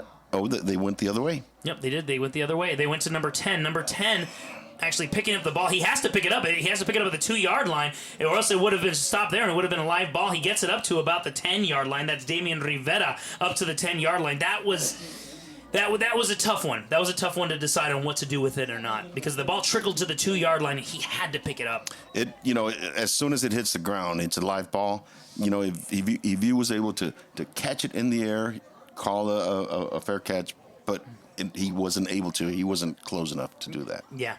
So the Coyotes do have their worst field position of the game, but that means that they have a more impressive drive to put together. That's right. That's right. 6:38. Let's be optimistic. Yes, absolutely. 6:38 left to go in the half. Shotgun formation, Brody Carnes. 2 wide receivers to the near side of the field. Man in motion, that's the H-back. Shotgun snap is away. Fake handoff. A quick throw to the far side of the field. That's number 0, Jared Hernandez, who fights with all his might up to about the 19-yard line. It's going to be 2nd down and 1.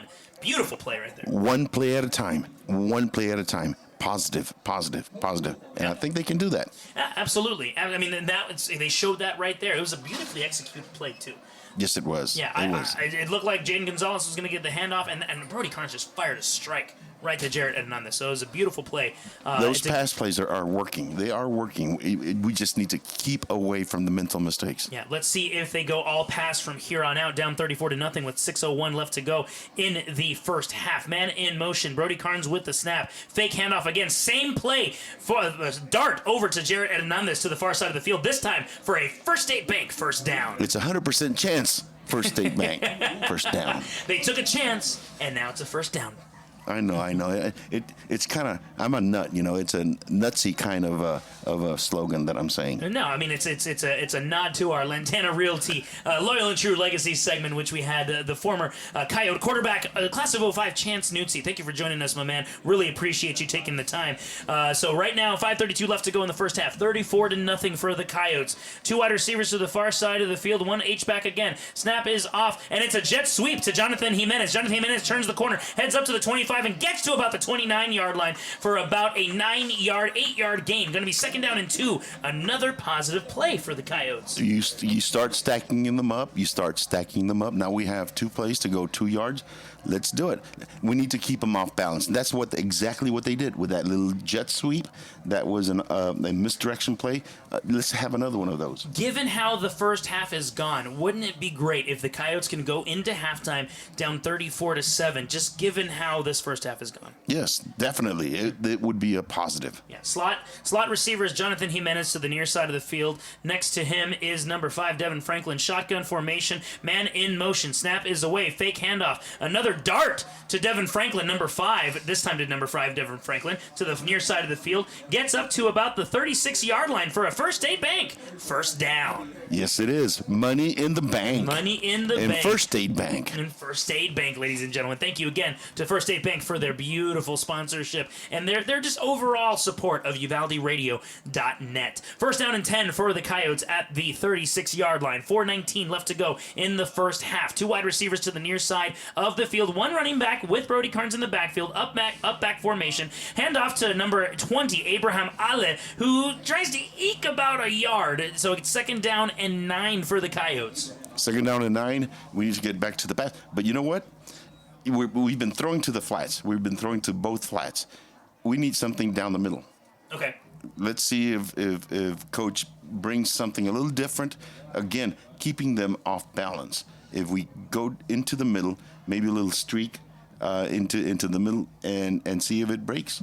Chance Nutzi did say if we threw a streak, they just get the ball out. Get the ball out to a streak, yards after catch. That's the key right here. Let's see if they do it. 2 wide receivers to the near side of the field. Another man in formation again. That's the up back. That's Augie Aviles. Pitch out to Abraham Ale, who tries to get to the sideline and gets to about the 40-yard line for about a 3-yard gain. Going to be a 3rd down and 6 for the Coyotes. A big 3rd down and 6 for the Coyotes. Yes, it is. And it makes it a little bit more manageable. It's not going to have to be a long play to be able to make it a first down. Let's see what happens here. I did say the up back was Augie Aviles. However, that was Taylor Massey. Now Augie Aviles coming into the game for Taylor Massey. Coyotes are huddling up at the 30-yard line. Ball right now is placed at the 39-yard line. 2:55 left to go in the half. Boerne Greyhounds are up 34-0 over Uvalde.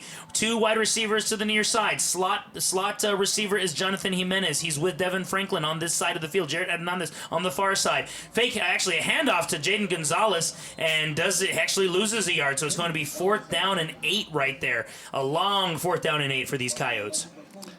We held the ball for a bit. We drove it about 30, 40 yards. It's a plus. It's a plus. We need to keep plugging at it next time we get the ball. All right, so let's see what they have in store right now. They are going to punt the ball away, so they're not going to go for it right now. Chris Rodriguez is in as the punter, as he is as always. Number 31, Jonathan Flores, is the up back in this punt formation. Snap is away, ball is away, and the ball sails over to about the 40-yard line, takes a bounce closer to about the 41, and that's where Boerne is going to start their next drive with 1:53 left to go in the half. You're listening to the Coyote Pack broadcast. Coyotes are down 34-0. We'll be right back. Texas Farm Store backs the pack. Locally owned and operated for over 50 years at 236 East Nepal. Stop by for everything you need. Feed, seed, lawn and garden, animal health, custom mixing and grinding, tack, herbicides, pesticides, and even wild game feeders. At Texas Farm Store, our friendly and knowledgeable staff can help you with all your needs. Delivery is available. Please call for more information, 830-278-3713, and find Texas Farm Store online at txfarmstore.com. All right, guys, welcome back to the Coyote Pack broadcast. While we were away, the Boerne Greyhounds did take the field after that punt that landed at the 41-yard line. Handoff was to number 1, Adam Hicks, up the middle, but only got about a yard. So 2nd down and 9 coming up for the Greyhounds with 1:32 left to go in the half. Greyhounds are up 34-0, so hopefully the Coyotes can stop them here. Nothing cheap. Nothing cheap. 1 yard is fine. There you go again. Handoff is to number 1, Adam Hicks again, and Adam Hicks gets up to about the 48-yard line, and it's going to be a third down and about 2 right here. This is also a key 3rd down. Very key, very key. They're going to try to go into the middle. They're going to do a dive. That's my opinion. And we need to have some run blitzes in there to stop them. Well, Chris Rodriguez and Justin Rendon are both in the game at linebacker, as they always are. They're our starting linebackers. Let's keep an eye on them and see if they show blitz. They are not showing blitz at the moment. Shotgun formation, man in motion, number 44 for the Boerne Greyhounds. Handoff is again to number 1, Adam Hicks, and he gets the 1st down. Up crosses the 45 to about the 44-yard line in Coyote territory. Fresh set of downs for Boerne. It was the run up. It wasn't up to the middle. It was like a 5-6 hole, 5 hole, 4 hole, or 6 hole, and we did not have anybody filling that hole. Looks like the Boerne Greyhounds are taking their time. There's 23 seconds left in the half. I think they're content to run this out. So it looks like they're just going to be running in between the tackles. It's 34-0.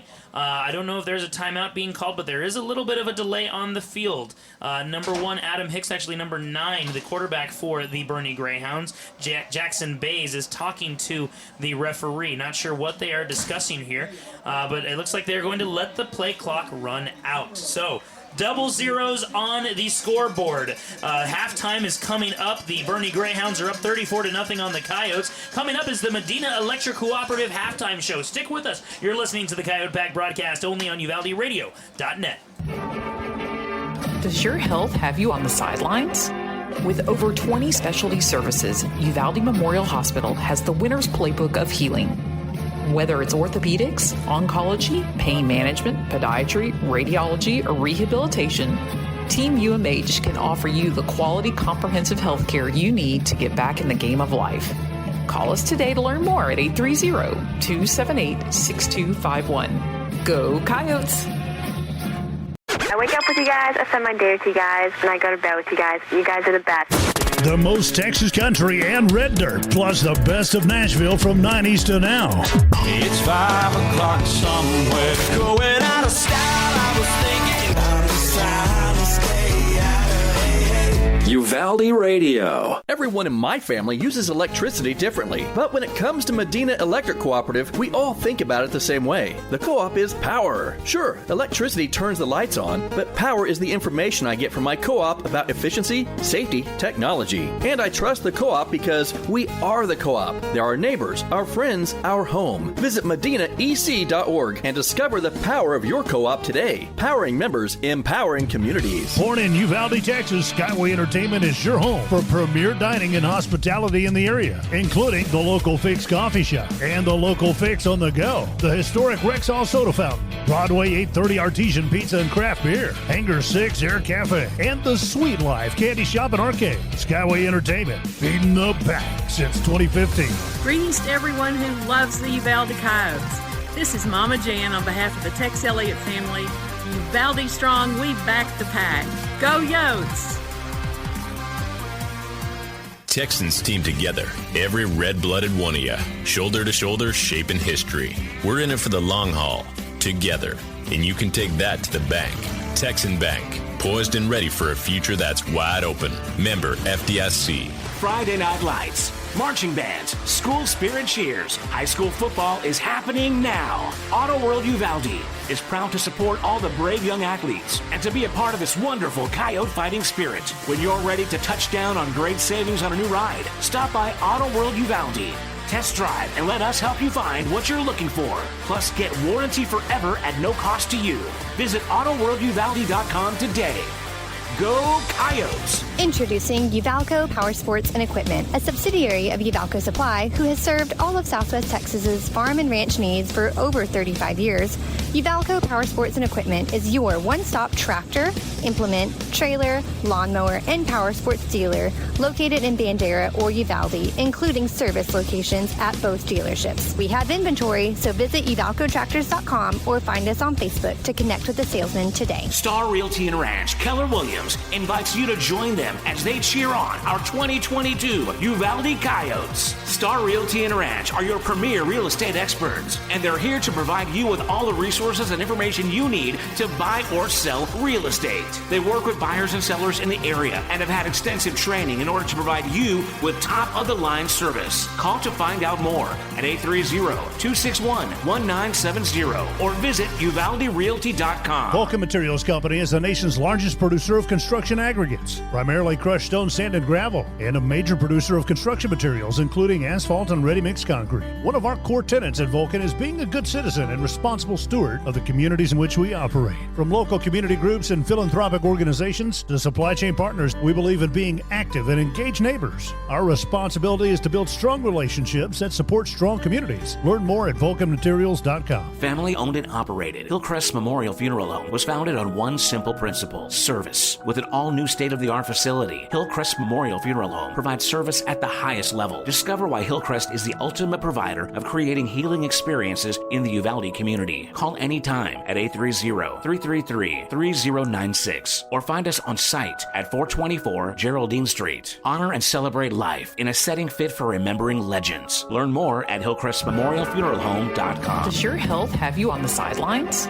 With over 20 specialty services, Uvalde Memorial Hospital has the winner's playbook of healing. Whether it's orthopedics, oncology, pain management, podiatry, radiology, or rehabilitation, Team UMH can offer you the quality, comprehensive health care you need to get back in the game of life. Call us today to learn more at 830-278-6251. Go Coyotes! Like so many great Texas institutions, it began as an idea, became a vision, and ended up being a legacy. The premier bank of Southwest Texas since 1907, First State Bank of Uvalde, provides banking solutions, services, and products with the highest quality customer service, delivered with Southern hospitality and Texas spirit. For all your banking, loan, mortgage needs, or just to grab a cup of coffee and talk about Friday night's Coyote victory amongst the ambience and artwork, we'll be looking down the road for you here at First State Bank of Uvalde. Member FDIC, equal housing lender. The best mix of country plus community information for Uvalde, Texas. Uvalde Radio. Lantana Realty salutes our 2022 Uvalde Coyotes and the legacy of our Coyotes and Lobos of years past. The wide variety of services that Lantana Realty's real estate professionals provide will prove valuable as they help you navigate financing twists and sales contract intricacies. Stop by Lantana Realty at 131 East Nopal or call 830-591-6658. Lantana Realty, Stephanie Sakinas broker. It's time for the Medina Electric Halftime Show. Medina Electric Cooperative, built by this community over 80 years ago to deliver safe, reliable, and affordable energy. Proud to be part of this community and to continue to serve beyond the power lines. And now your hosts, Simon and Al Ortiz, on your home for Coyotes football, UvaldeRadio.net.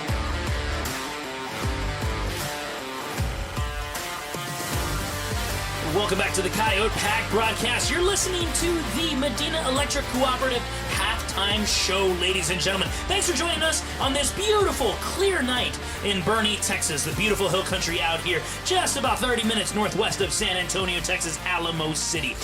It's 34-0 in favor of the Boerne Greyhounds. And just alone in the first quarter, the Boerne Greyhounds scored 20 points and then tacked on another 14 in the second quarter.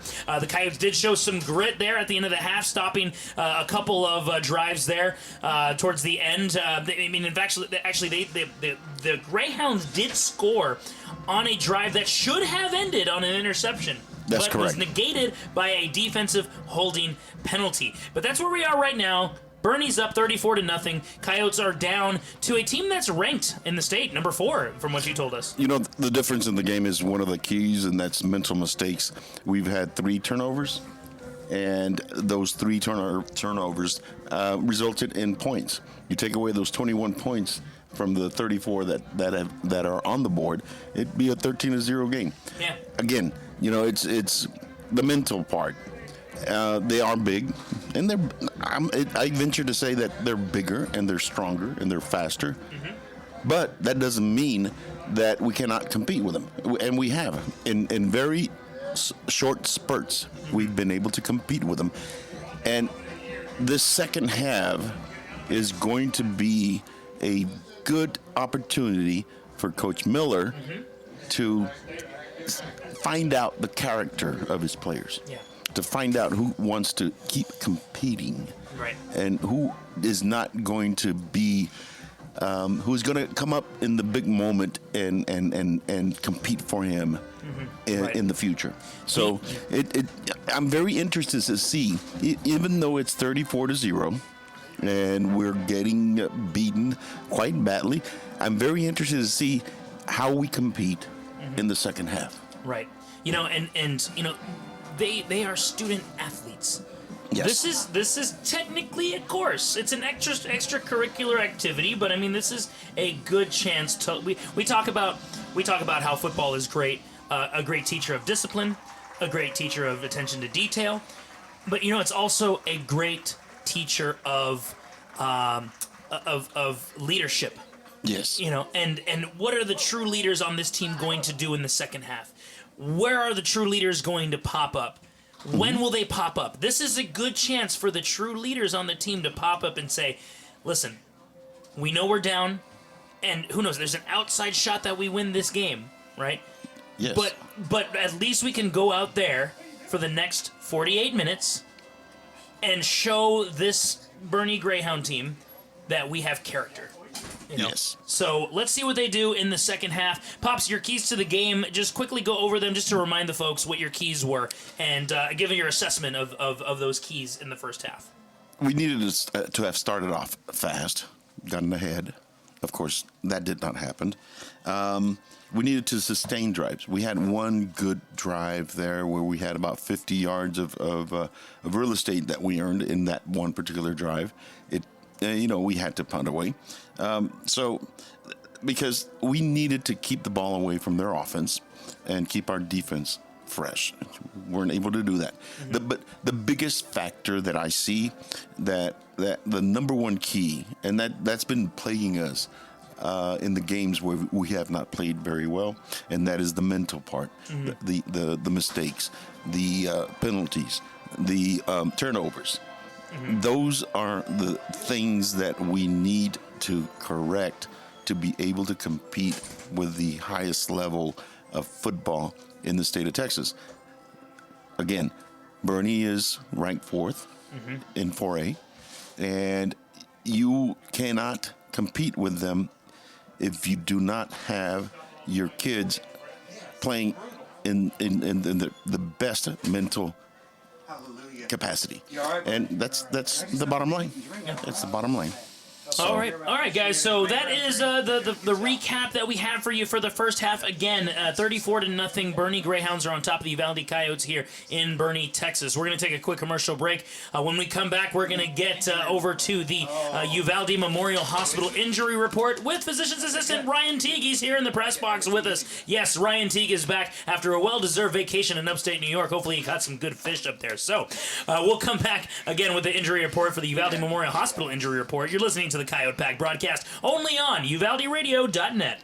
Everyone in my family uses electricity differently, but when it comes to Medina Electric Cooperative, we all think about it the same way. The co-op is power. Sure, electricity turns the lights on, but power is the information I get from my co-op about efficiency, safety, technology. And I trust the co-op because we are the co-op. They're our neighbors, our friends, our home. Visit medinaec.org and discover the power of your co-op today. Powering members, empowering communities. Medina Electric Cooperative backs the pack. Born in Uvalde, Texas, Skyway Entertainment is your home for premier dining and hospitality in the area, including the Local Fix Coffee Shop and the Local Fix on the Go, the historic Rexall Soda Fountain, Broadway 830 Artesian Pizza and Craft Beer, Hangar 6 Air Cafe, and the Sweet Life Candy Shop and Arcade. Skyway Entertainment, feeding the pack since 2015. Greetings to everyone who loves the Uvalde Coyotes. This is Mama Jan on behalf of the Tex Elliott family.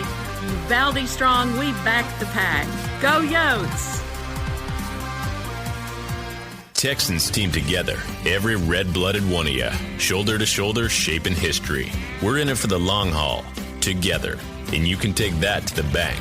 Texan Bank, poised and ready for a future that's wide open. Member FDIC.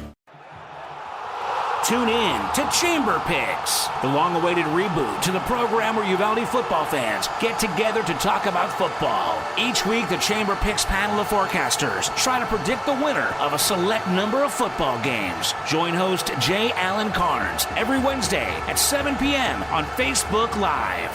Brought to you by Uvalde Area Chamber of Commerce and Visitor Center and LMG Productions. For more information, visit uvalde.org.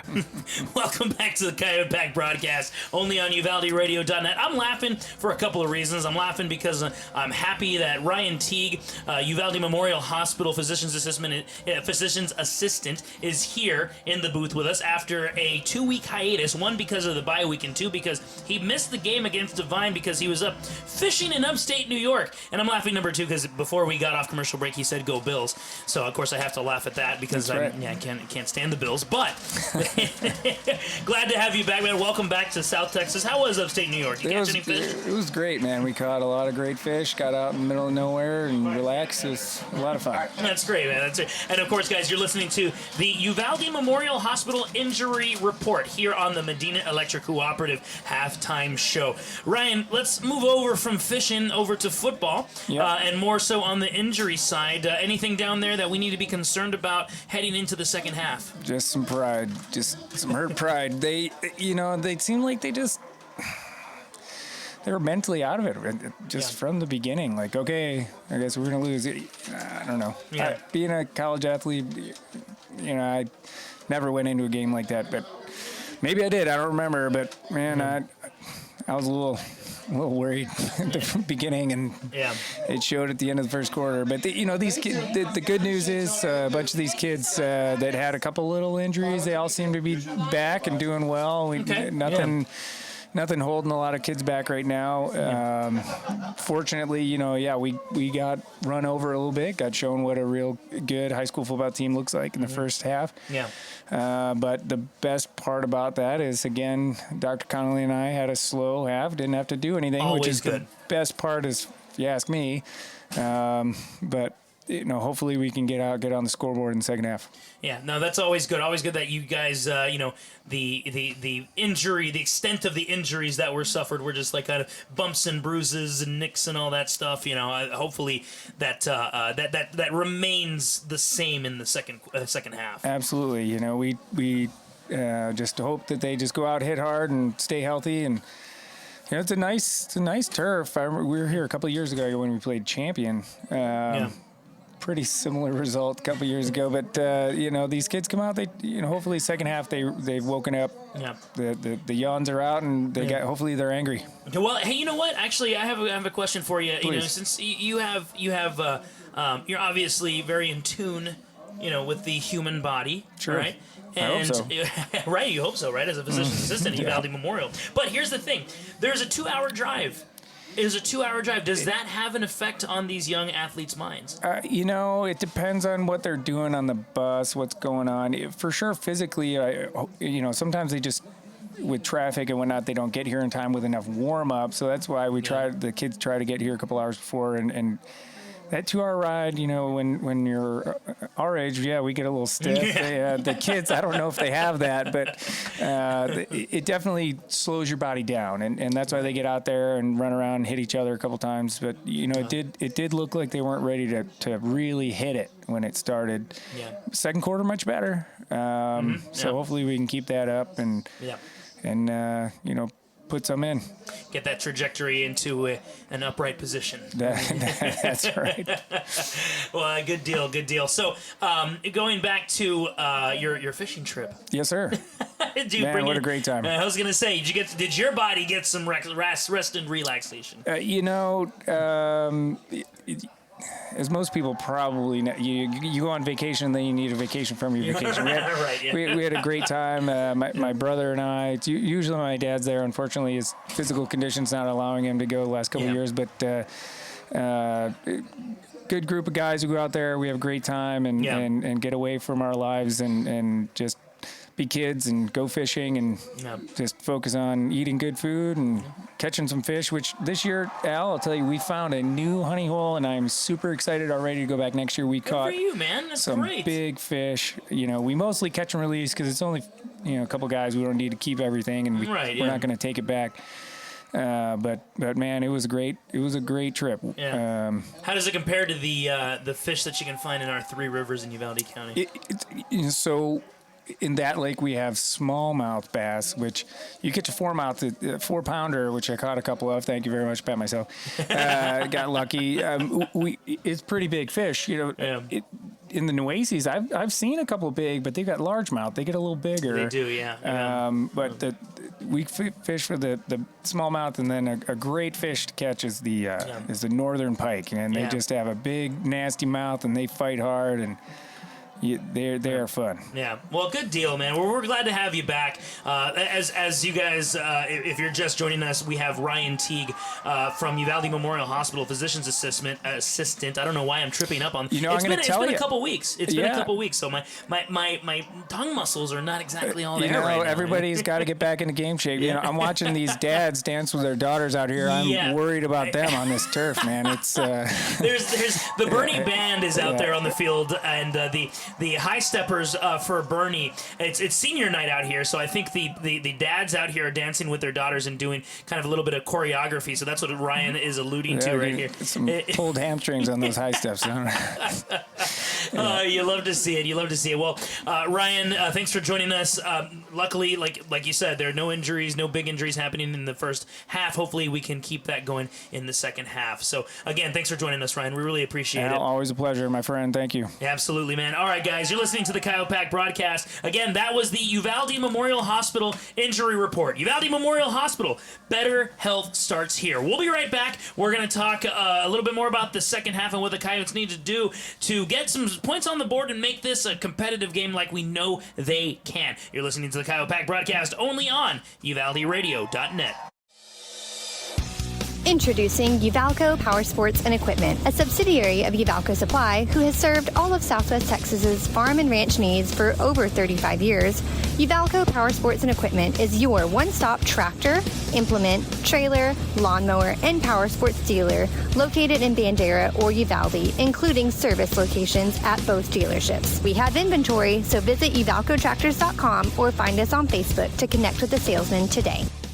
Like so many great Texas institutions, it began as an idea, became a vision, and ended up being a legacy. The premier bank of Southwest Texas since 1907, First State Bank of Uvalde, provides banking solutions, services, and products with the highest quality customer service, delivered with Southern hospitality and Texas spirit. For all your banking, loan, mortgage needs, or just to grab a cup of coffee and talk about Friday night's Coyote victory amongst the ambience and artwork, we'll be looking down the road for you here at First State Bank of Uvalde. Member FDIC, Equal Housing Lender. Star Realty and Ranch Keller Williams invites you to join them as they cheer on our 2022 Uvalde Coyotes. Star Realty and Ranch are your premier real estate experts, and they're here to provide you with all the resources and information you need to buy or sell real estate. They work with buyers and sellers in the area and have had extensive training in order to provide you with top-of-the-line service. Call to find out more at 830-261-1970 or visit uvalderealty.com.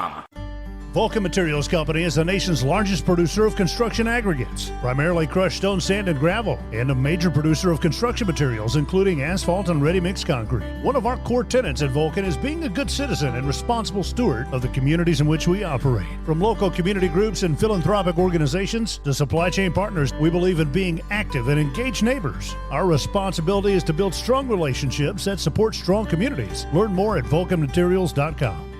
Welcome back to the Coyote Pack broadcast, only on UvaldeRadio.net. Thanks for joining us, guys. This is the Medina Electric Cooperative halftime show.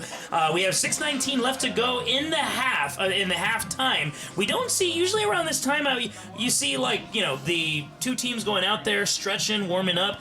Don't see that right now, do you, Pops? No, I do not. But I'm enjoying the bands. Yeah, the bands are awesome. Yes. I don't know if you're just joining us when before we went on commercial break, we were doing the Uvalde Memorial Hospital injury update, and during the update, the band was out there with their high steppers, and it's senior night here in Boerne, Texas, and the parents were dancing with the high steppers and doing choreography. It was amazing. Yeah, it was. But you know what?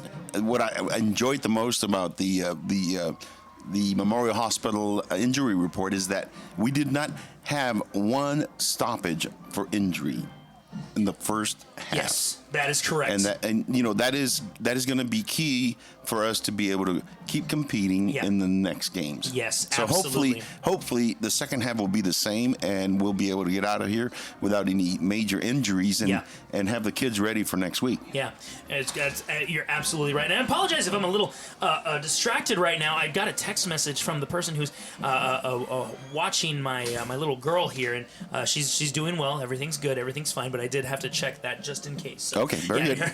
Okay, this second half is going to be. People want to hear about your life. People want to hear about your life. Come on, don't interrupt. I'm just kidding. Keep going. No. Okay. The second half, Al, is going to be very interesting.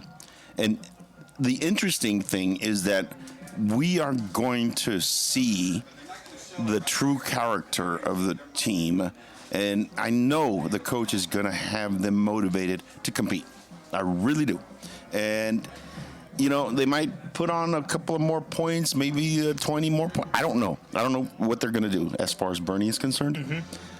But what I want to see is that the kids will keep competing because they need to get ready for next week. Yeah.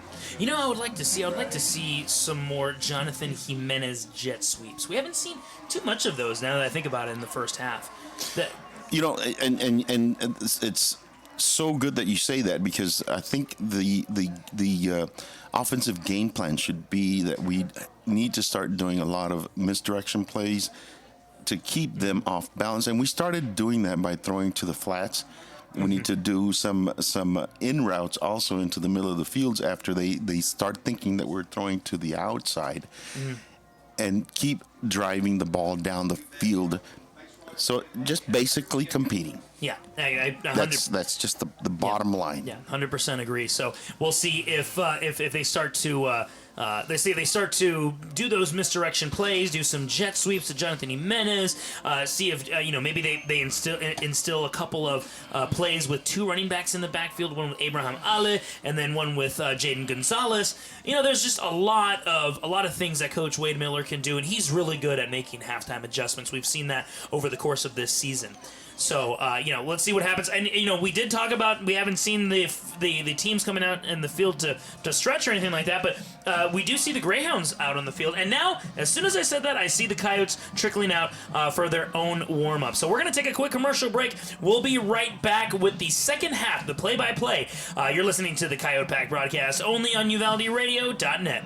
Family owned and operated, Hillcrest Memorial Funeral Home was founded on one simple principle: service. With an all-new state-of-the-art facility, Hillcrest Memorial Funeral Home provides service at the highest level. Discover why Hillcrest is the ultimate provider of creating healing experiences in the Uvalde community. Call anytime at 830-333-3096 or find us on site at 424 Geraldine Street. Honor and celebrate life in a setting fit for remembering legends. Learn more at hillcrestmemorialfuneralhome.com. Friday Night Lights, marching bands, school spirit cheers. High school football is happening now. Auto World Uvalde is proud to support all the brave young athletes and to be a part of this wonderful Coyote fighting spirit. When you're ready to touch down on great savings on a new ride, stop by Auto World Uvalde. Test drive and let us help you find what you're looking for. Plus, get warranty forever at no cost to you. Visit AutoWorldUvalde.com today. Go Coyotes! Texas Farm Store backs the pack. Locally owned and operated for over 50 years at 236 East Nepal. Stop by for everything you need. Feed, seed, lawn and garden, animal health, custom mixing and grinding, tack, herbicides, pesticides, and even wild game feeders. At Texas Farm Store, our friendly and knowledgeable staff can help you with all your needs. Delivery is available. Please call for more information, 830-278-3713. And find Texas Farm Store online at txfarmstore.com. Does your health have you on the sidelines? With over 20 specialty services, Uvalde Memorial Hospital has the winner's playbook of healing. Whether it's orthopedics, oncology, pain management, podiatry, radiology, or rehabilitation, Team UMH can offer you the quality comprehensive health care you need to get back in the game of life. Call us today to learn more at 830-278-6251. Go Coyotes! Welcome back to the Coyote Pack broadcast, only on UvaldeRadio.net.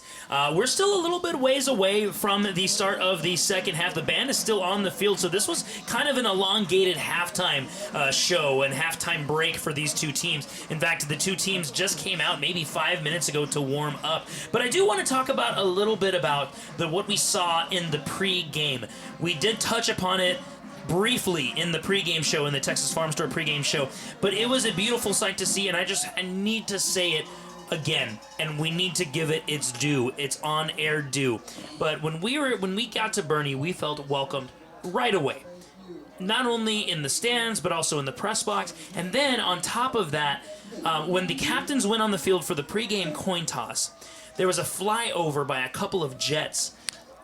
Yes, the U.S. Air Force from Randolph Air Force Base came in and did a flyover. It was beautiful. Yeah. It was awesome. Brought a tear to my eye, and it was amazing. So that was something that they did in honor of the tragedy that we experienced on May 24th when we lost our 21 Angels. And then not only that, after the flyover, they presented, when I say they, the Greyhounds, the captains for the Boerne Greyhounds went out on the 50-yard line and handed a flag to our Uvalde Coyotes. That was an American flag that was flown over a military installation for 21 days. It was just great pregame ceremonies. And I have to say this, Al. Every venue, every game that we've been to, road game that we've been to, we have felt very welcome by those cities. Carrizo, Poteet, Crystal. They've always been very welcoming. But I was basically blown away by what Boerne has done and what they did. It was a very welcoming crowd and very welcoming town, and it just shows a prime example of Texas hospitality. Yeah, and when they came out into the field, when Boerne came out into the field, they had a Uvalde strong flag to top it all off that one of their captains ran out into the field with. So amazing. And it was the stuff. first flag coming out of their tunnel. The first flag. All right, we're going to take a 30-second commercial break, guys. We're getting ready to start the half. We just wanted to touch on that because it needed some more on-air time. So we'll be right back. You're listening to the Kyle Pack broadcast. Second half coming at you shortly. Lantana Realty salutes our 2022 Uvalde Coyotes and the legacy of our Coyotes and Lobos of years past. The wide variety of services that Lantana Realty's real estate professionals provide will prove valuable as they help you navigate financing twists and sales contract intricacies. Stop by Lantana Realty at 131 East Nopal or call 830-591-6658. Lantana Realty, Stephanie Sakinas Broker. It's time for the Medina Electric Halftime Show. Medina Electric Cooperative, built by this community over 80 years ago to deliver safe, reliable, and affordable energy. Proud to be part of this community and to continue to serve beyond the power lines. And now your hosts, Simon and Al Ortiz, on your home for Coyotes football, UvaldeRadio.net. Welcome back to the Coyote Pack broadcast only on UvaldeRadio.net. The second half is underway. While we were away, the Boerne Greyhounds did kick the opening second half kickoff. A little bit short to the Uvalde Coyotes kickoff return team. That was returned to about the 32-yard line. So that's where the Coyotes are going to start right here. Excellent field position. Let's see if we can make something of it. All right, let's capitalize. That's all about the name of the game here in the second half. Coyotes are down 34-0 to the Boerne Greyhounds. Brody Carnes scanning the field, ready for the first play from scrimmage of the second half. Two wide receivers to the far side of the field. Number 10, Damian Rivera, in motion to the far side. And Brody Carnes looks that way, and it's tipped and intercepted by the Boerne Greyhounds. It was a tipped ball, and the safety was right over there, over the top to catch that. The back in the defense tipped the ball, and our wide receiver didn't have a chance to catch it at all. So they are adjusting to our throws to the flats. That's what they're doing. And those are quick throws, timing throws, and you're right, they adjusted to it. Yes, they adjusted to it. So 19 seconds have ticked off in this second half. The Coyotes had the ball. Brody Carnes threw the ball to the far side of the field. It was tipped by a cornerback for the Greyhounds, and it was intercepted by the safety over the top. So the Greyhounds are starting at about the 42-yard line of the Coyotes. Ball is snapped, handoff to the running back, who finds a little bit of a crease. Number 21, Bodie Brown, gets up to about the 38-yard line for a 4-yard gain. Good reaction by number 8, Chris Rodriguez, and he reacted quickly, and he was going to go for some yards, but he held him to 4. Chris Rodriguez is a stud. He's a stud on special teams, stud on offense, stud on defense. So very good tackle on his part right there. Pops, just like you said, two wide receivers to the near side of the field. 2nd down and 6 for the Boerne Greyhounds. Fake handoff, throw over to the far side of the field to number 24 of the Greyhounds, who crawls up to about the 34-yard line of the Coyotes. That's number 24, Max Miglioza, with a tackle made by number 25 of the Coyotes, and that is Frank Salazar. 3rd and 3, and if they do what they did last half, this is 2-down territory for the Greyhounds. All right, 3rd down and 3 for the Greyhounds. Like Pop said, 34-0 34-0 in favor of Boerne right now. 2 wide receivers to the far side of the field, 1 in isolation to the near side, 1 running back in the backfield with the quarterback of the Greyhounds. Another handoff to number 21 of the Greyhounds. That's number 21, Bodie Brown. We've come to calling his name all game long. Stop made by number 44, John Elizondo, the defensive end for the Coyotes. We're going to get the first down, and they've got some big horses, so they're going to go and do it. Now, they just substituted number 1 for number 21. Number 1 is more of a scat back. I think they're going to do some kind of a little wheel route for him. All right, well, let's see if they do that. 1st down and 10 for the Greyhounds. So 1st down and 10 at the 31-yard line. 9:57 left to go in the second half. Third quarter. Handoff again to number 1, Adam Hicks, who musters his way up for a 9-yard gain to about the 22-yard line, 23-yard line. Going to be a 2nd down and 2nd down and 2 for the Greyhounds. He's a scat back, but he can get those yards. He really can. 9:36 left to go in the third quarter, 34-0 again. Another handoff to number 1, Adam Hicks, who finds even more daylight and gets up to about the 11-yard line for a 1st down. And they are officially in the red zone, the Greyhounds are. Another striking distance moment for Boerne. Very efficient offense. They just, no wasted movement. They just go forward. They really do. First down and 10. First down and, yeah, actually, they can get another first down if they get to the 2-yard line. But, again, they are in scoring position. The offense is looking over to the sideline to the Boerne coaches to get the play. 8:57 left to go in the third quarter. 34-0. Shotgun formation. One wide receiver on each side of the field and a slot receiver actually on the far side of the field. Another handoff to Hicks. Hicks goes over to the sideline, cuts it to the sideline, finds a horse collar tackle by looks like number 30 of the Coyotes. That's number 30. That is Daniel Chapa. A great tackle by Daniel Chapa to save what would have been a touchdown. It looked like he was going in, but Daniel was able to grab a hold of his jersey and bring him down to the ground. All right, Daniel Chapa is coming out of the game and is being substituted. Not sure who came into the game, but Daniel Chapa is out at the moment. Again, Greyhounds facing a second down and about 1. So they can get a first down without scoring a touchdown, even though the ball is placed at the 4-yard line. So second down and 1, another shotgun formation, bunch over to the far side of the field, fake handoff, and a shovel pass to number 18, in for the touchdown for the Greyhounds. That's T.J. Dement, a shovel pass from Jackson Bays. That was a very creative play. They had a bunch of three up backs on the left side, and then they ran a fake dive. After the fake dive, they did that shovel pass. And actually, number 18, T.J. Dement, was in that bunch formation that you spoke of, and went straight into the middle of the line and faked out everybody. I mean, faked out me. I didn't. It was kind of a very, very creative play there. So the tacked on extra point is good. It's 7:55 left to go in the third quarter. 41-0 in favor of Boerne. All Boerne right now. You're listening to the Coyote Pack broadcast only on UvaldeRadio.net. Everyone in my family uses electricity differently, but when it comes to Medina Electric Cooperative, we all think about it the same way. The co-op is power. Sure, electricity turns the lights on, but power is the information I get from my co-op about efficiency, safety, technology. And I trust the co-op because we are the co-op. They're our neighbors, our friends, our home. Visit medinaec.org and discover the power of your co-op today. Powering members, empowering communities. Medina Electric Cooperative backs the pack.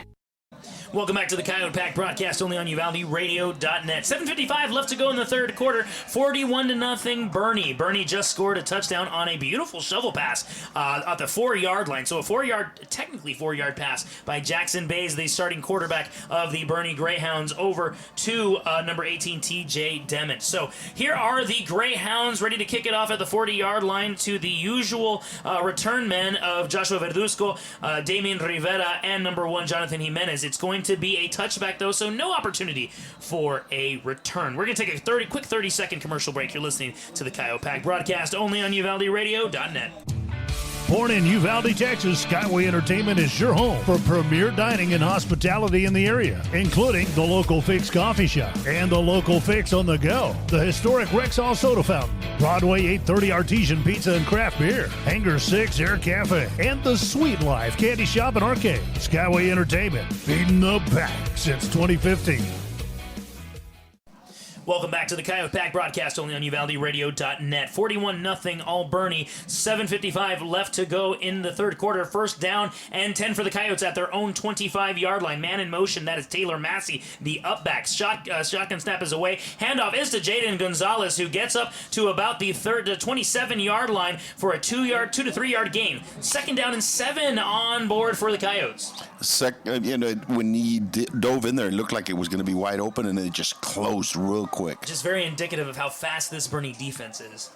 Yes, and it was good to do that dive because they were expecting us to start slinging the ball again. We need to keep them off balance. Again, misdirection plays is what we need. Keep the defense honest is the name of the game, according to Pop. 7:20 left to go in the third quarter. 41-0 Boerne. 2 wide receivers to the near side of the field. 1 running back in the backfield with Brody Carnes. Brody Carnes takes the snap, has a clean pocket, 1-step drop back, throws it over to Devin Franklin, number 5, and it's an incomplete pass. It looked like he caught it for a second, but I think he was jarred loose at the end of it by number 22 of the Boerne Greyhounds, Hudson Hendricks. It looks like it's Houston Hendricks' brother.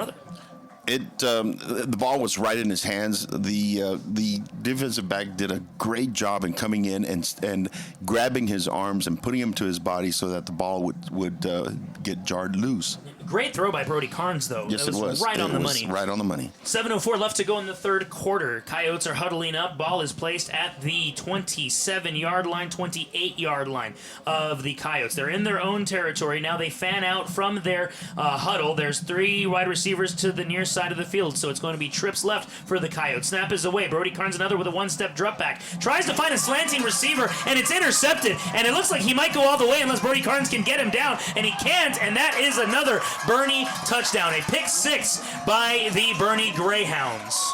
He didn't see the linebacker in coverage underneath, and that was a fantastic interception because he had to stretch out to get that ball.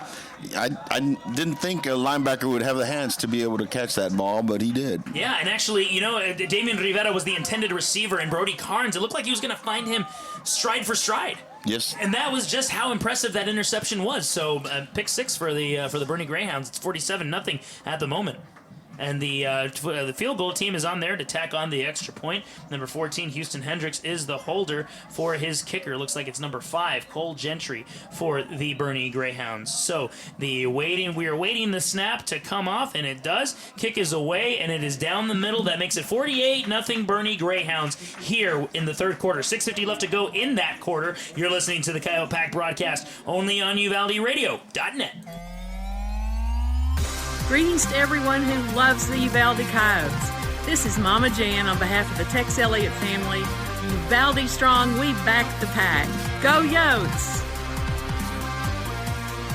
Texans team together, every red-blooded one of you, shoulder to shoulder, shaping history. We're in it for the long haul, together, and you can take that to the bank.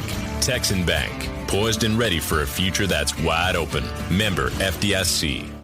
Welcome back to the Coyote Pack broadcast only on UvaldeRadio.net. If you're just joining us, there is 6:50 left to go in the third quarter. The Boerne Greyhounds just scored on a pick 6. Brody Carnes tried to find number 10 of the Coyotes, Damien Rivera, and it looked like he was going to find him stride for stride on that slant. But a very impressive interception by a linebacker for Boerne, and I couldn't get that number when the play happened, but it was a pick 6, returned for about 30 yards. That makes it 48-0 Boerne Greyhounds here in beautiful Boerne, Texas. And here is the kickoff from the Boerne Greyhounds, and again, the typical 3 return men for the Coyotes. That's Joshua Verduzco, Damien Rivera, and Jonathan Jimenez. Let's see who the ball goes to. And it's going to go to Verduzco at about the 3-yard line. Grabs the ball, heads up to the 15-yard line, tries to find the sideline, but gets walloped at the 15-yard line, where the Coyotes are going to start their next second possession of the half. Boerne is just a well-rounded team. They not only excel in offense and defense, they excel in the coverage teams. Their kicker has a strong leg, and their coverage guys are down there in a second. Yeah, and in frame of reference for that strong leg, Pops makes a really good point. We haven't seen a touchback all season long, and we've seen 2 tonight. We've seen 2, so that is a very strong leg on the part of the Boerne kicker. 2 wide receivers to the near side of the field. First down and 10 for the Coyotes. 6:42 left to go in the third quarter. Brody Carnes waiting for the whistle from the referee, who does give the signal. Brody looks and sees the defense, tries to scan where the good spot might be, because it looks like might be a passing play here, and it is actually, it is blown dead. Flag on the field. Looks like it's going to be a false start on the Coyotes. They are anxious. They're trying to get something going. They're trying to get some success on offense, and it's just biting them. They have to just calm down and compete.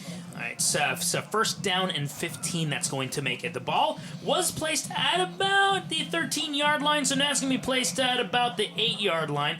Actually, you know what? Boerne declined that penalty, so it's going to be the chain haven't moving. There it is. Now the chain is moving. They did not decline the penalty. First down and 15. Come on, guys. Make me look good.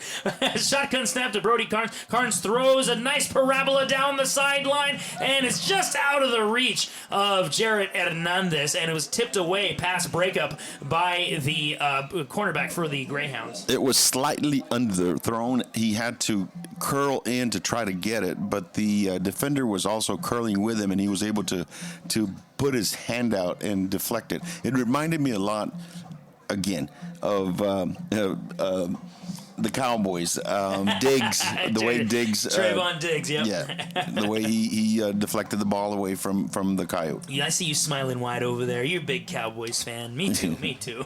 Second down and 15 for the Coyotes. 6:04 left to go in the third quarter. 2 wide receivers to the near side of the field. 1 up back and 1 running back with Brody Carnes. That is Jaden Gonzalez, and the up back is Taylor Maskey. Handoff is to, actually, fake handoff to Gonzalez, and they're trying that timing play again to the far side of the field with Jared Hernandez, but it is overthrown just a tad out of Hernandez's hands. 3rd down and 15. It was a little overthrown. He could have caught it if the defensive back was not there to push him away from it. White on Rice, these defensive backs have been in our very talented wide receiving core. 5:56 left to go in the third quarter. 48-0. All Boerne Greyhounds here in Boerne, Texas. I'm Al Ortiz, your play-by-play announcer on the Coyote Pack broadcast, and with me is Pops Ortiz, Simon Pops Ortiz, your color commentator, UHS class of 76 and former Coyote left guard. All right, Brody Carnes, it's 3rd and 15. He's looking at the sideline, giving his signals to his wide receivers on the near side of the field. It is trips left for Brody Carnes and 1 isolation. Jared Hernandez, 1 wide receiver to the far side of the field. Snap is away, and Jared Hernandez trying again to find Brody Carnes trying to find Jared Hernandez on the far side of the field. Nothing doing. 4th down and 15. That one was almost picked off, and Jared had to play defensive back and bat the ball away. 4th down and 15 there. The ball is at the 8-yard line. So Chris Rodriguez in again as the punter. Number 31 is the upback, Jonathan Flores, tasked with protecting Chris Rodriguez from any Greyhounds trying to come in to block that punt. So let's see what happens here if Chris Rodriguez can flip the field, because the ball is placed at the 8-yard line.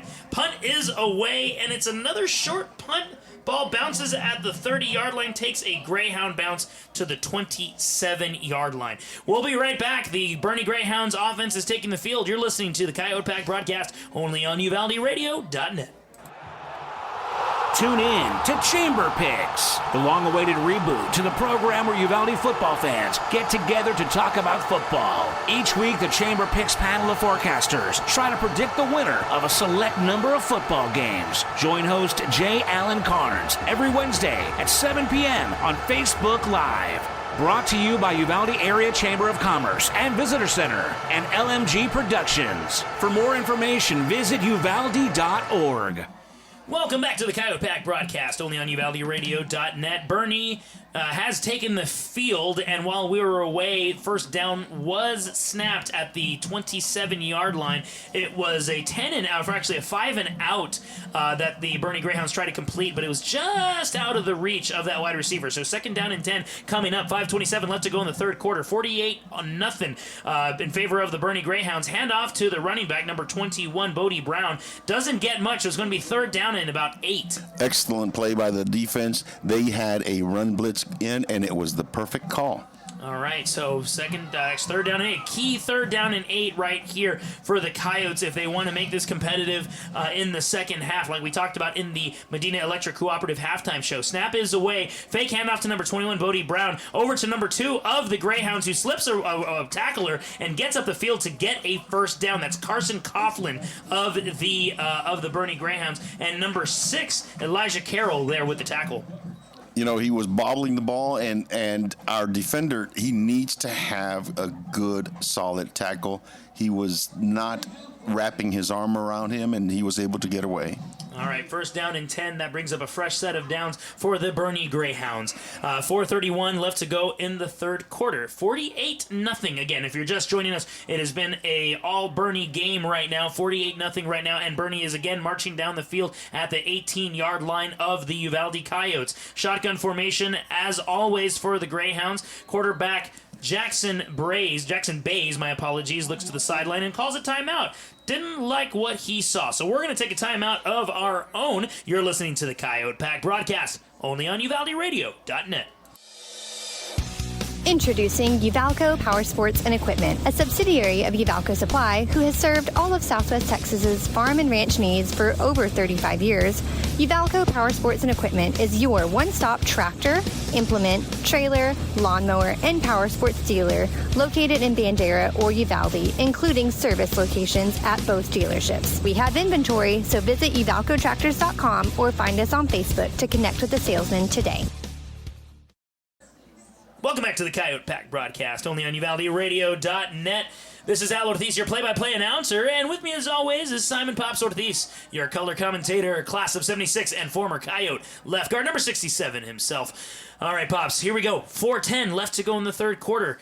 And it looks like the Boerne Greyhounds are ready to go after their timeout. Two wide receivers near side of the field, man in motion. Pitch to the man in motion. That's number 2 for the Greyhounds. And finds a cornerback meeting him, not letting him turn the corner. Juvenal Esparza with a beautiful tackle there on the edge. That was a 30-yard run for a 1-yard gain. That really was. That was excellent technique by number 2.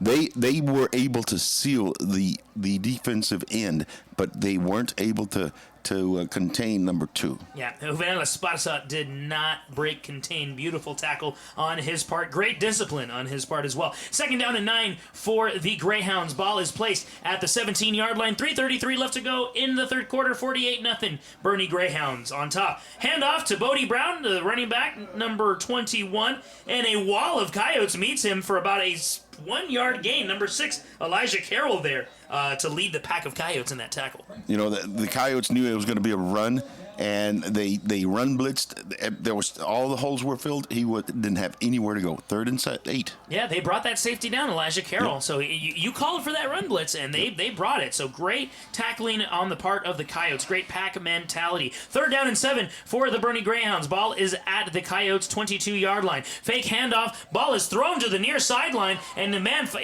is the actually. Sorry, my apologies. Does find a man, number 11. That's Brooks Bettis on the catch. Was being covered by it looks like number 3 of the Coyotes, Patrick Mejia. So that is a 4th down and 1, though.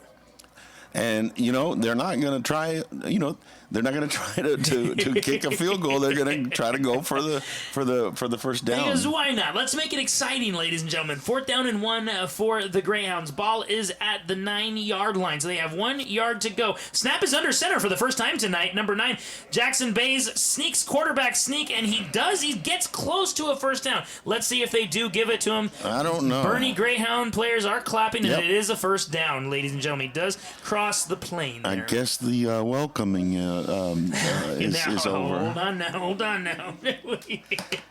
Come on, guys. It was 4th and 1. Yeah. But, okay. You got to keep it. They only know one speed, and it's 100%, and that's what a good team does. Right, yeah.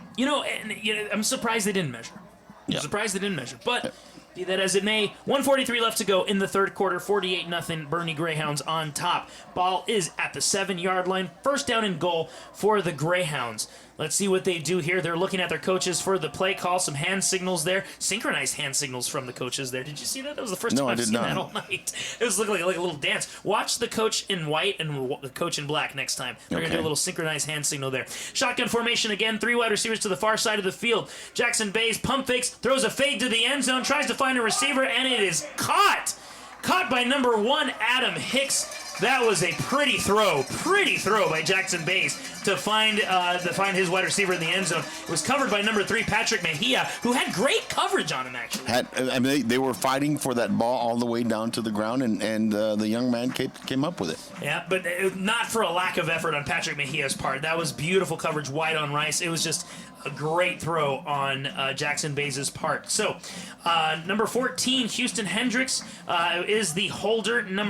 Looks like number 90, actually 89. No, there's no 89 on the roster, so don't know who is kicking for the Greyhounds. Actually, that's number 29 for the Greyhounds. That is Joe Ballinger, who does tack on the extra point. That makes it 55-0 Boerne Greyhounds on top. 1:05 left to go in the third quarter. You're listening to the Coyote Pack broadcast, only on UvaldeRadio.net. Like so many great Texas institutions, it began as an idea, became a vision, and ended up being a legacy. The premier bank of Southwest Texas since 1907, First State Bank of Uvalde, provides banking solutions, services, and products with the highest quality customer service, delivered with Southern hospitality and Texas spirit. For all your banking, loan, mortgage needs, or just to grab a cup of coffee and talk about Friday night's Coyote victory amongst the ambience and artwork, we'll be looking down the road for you here at First State Bank of Uvalde. Member FDIC, Equal Housing Lender. Welcome back to the Coyote Pack broadcast, only on UvaldeRadio.net. Ladies and gentlemen of Uvalde, Texas, there is no way around it. The Coyotes are getting beat 55-0 here in Boerne, Texas, against the Boerne Greyhounds. 1:05 left to go in the third quarter following a touchdown pass from Jackson Bays over to number 1, Adam Hicks, a fade into the end zone. Great coverage by Patrick Mejia there in the corner of the end zone, but it was a pretty perfect throw, if not then very close to it. Makes it 55-0 in favor, advantage, whatever have you, of the Boerne Greyhounds. Kickoff is imminent and is away over to Joshua Verduzco, who calls a fair catch at about the 4-yard line. So that is where the Coyotes are going to start. Pops, you look a little puzzled there. Not sure why he called a fair catch there. Again, it's a mental lapse. There was not a Greyhound within 30 yards of him. He should have just either let it bounce into the end zone or tried to take it upfield. But the young man did a fair catch, and that's where we're going to start. All right. Well, actually, you know what? He did a fair catch at the 4-yard line, but they're putting the ball at the 25-yard line. Huh? Don't know if that was an agreement that was made because the score is 55-0. It is a substantially large score, large deficit. Maybe there was an agreement, coach's agreement, referee's agreement, that if they called a fair catch, they just do a touchback. I highly doubt it, but it's at the 25-yard line now. So handoff is to number 20, Abraham Ale. Actually, number 22, Jaden Gonzalez, number 22, and gets stuffed at the 18-yard line. It's going to be a loss of about 7, Pops. They were in the backfield almost at the same time as he was handing off the ball. Again, we cannot try these power plays. They're not working. We need to do some misdirection. Get something going. We're trying, but maybe it's there's some practice plays or something like that. Maybe they're just seeing if they run those plays that our offensive line can kind of correct the mistakes. Maybe they're approaching it with a mentality of a scrimmage now. They're trying to see if the play is going to work. Yeah, so 3 seconds left to go, and that is the end of the third quarter. 55-0 in favor of the Boerne Greyhounds here at Boerne ISD Stadium. Fourth quarter, final quarter coming up. After this commercial break, you're listening to the Coyote Pack broadcast only on UvaldeRadio.net. Star Realty and Ranch Keller Williams invites you to join them as they cheer on our 2022 Uvalde Coyotes. Star Realty and Ranch are your premier real estate experts, and they're here to provide you with all the resources and information you need to buy or sell real estate. They work with buyers and sellers in the area and have had extensive training in order to provide you with top-of-the-line service. Call to find out more at 830-261-1970 or visit UvaldeRealty.com. Vulcan Materials Company is the nation's largest producer of construction aggregates, primarily crushed stone, sand, and gravel, and a major producer of construction materials, including asphalt and ready-mix concrete. One of our core tenets at Vulcan is being a good citizen and responsible steward of the communities in which we operate. From local community groups and philanthropic organizations to supply chain partners, we believe in being active and engaged neighbors. Our responsibility is to build strong relationships that support strong communities. Learn more at vulcanmaterials.com. Final frame coming at you guys. Final quarter. Fourth quarter is underway. 55-0 in favor of Boerne. Shotgun snap to Brody Carnes, who throws a deep ball to the sideline to find Jared Hernandez, who juggles the ball, and it is incomplete. Actually, that was number 2. I think they have some backup wide receivers there. Usually, Juvenal Esparza is the starting defensive back, but he looked like he's in there as a wide receiver, too. Is that correct? I mean, I'm looking at that number correctly, right, Bumps? I can't see the number right now, but he tried to adjust. It was slightly underthrown. He tried to adjust and come back to it. it was not able to corral it. But I think they're trying to see if some of these kids have something that help them out in later games. And my apologies is number 5, Devin Franklin. I thought I saw number 2, but it was number 5, Devin Franklin. Shotgun snap again to Brody Carnes. Brody Carnes rolls over to the far side of the field, throws across his body to Devin Franklin, who catches the ball at the 50. That was a Brett Favre play if I've ever seen one. Brody Carnes rolls out to the far side of the field, throws it back to the near side of the field. Misdirection, Al. It was misdirection. He sprinted to the left, and number 5 was on the left side, and he did a cross all the way across. That was a hard throw to throw, but he got it out there, and number 5 had enough concentration to get that ball. That was a 35-yard pass to the 49-yard line into Greyhound territory, which I don't think the Coyotes have been in Greyhound territory all night. So now here they are. 35-yard pass, but he probably threw it like 50 yards because of that crossbody. Exactly. And it was a hard throw because it was across his body. First down and 10. First State Bank first down, ladies and gentlemen. Oh, yes. Shotgun snap. Brody Don't Carnes chance again it. rolls it out to the near far side of the field. Ooh, and almost an interception. Overthrows his receiver at about the 44-yard line, and it goes into the second level of the defense out of the hands of the Greyhound. And it was number 81 he threw it to. And you know what? They're trying new design plays. They're trying to see if they can do some misdirection and get somebody open in a weird area of the field to get the Greyhounds to be off balance. Yeah, that was number 81, Daniel Pettis, the intended receiver. Second down and 10 at the 49-yard line of the Boerne Greyhounds. 10:26 left to go in the fourth quarter. Quarterback. We've got number 8, Chris, and here it goes. Oh, yes. Right, oh, yes. Come on now. Here we go. Here we go. All right, Here we go. Here we go. All right, so Pops, the Chris Rodriguez was in. That is a touchdown for the Coyotes there. My apologies. Chris Rodriguez was in at quarterback, took the shotgun snap and threw a deep ball to Jonathan Jimenez across his body. Jonathan Jimenez catches it about the 15-yard line and just absolutely turns on the Jets for a Coyotes touchdown. Beautiful 49-yard touchdown from Chris Rodriguez to Jonathan Jimenez right there. Compete. That's what they're doing. They're competing. Oh my goodness, that was amazing. Great throw. My apologies there. I thought Pops was going to say something, and then we just kind of mixed cross signals there just for a second there. But it was a beautiful, beautiful play there. And so Brody Carnes is holding the ball. Kicker kicks the ball, number 15, and that is DeVere Willis with a beautiful splitting of the uprights. So that's 55-7 in favor of the Boerne Greyhounds, but the Coyotes are on the board, ladies and gentlemen. 10:06 left to go in the fourth quarter. You're listening to the Coyote Pack broadcast only on UvaldeRadio.net. Family owned and operated, Hillcrest Memorial Funeral Home was founded on one simple principle: service. With an all-new state-of-the-art facility, Hillcrest Memorial Funeral Home provides service at the highest level. Discover why Hillcrest is the ultimate provider of creating healing experiences in the Uvalde community. Call anytime at 830-333-3096 or find us on site at 424 Geraldine Street. Honor and celebrate life in a setting fit for remembering legends. Learn more at hillcrestmemorialfuneralhome.com.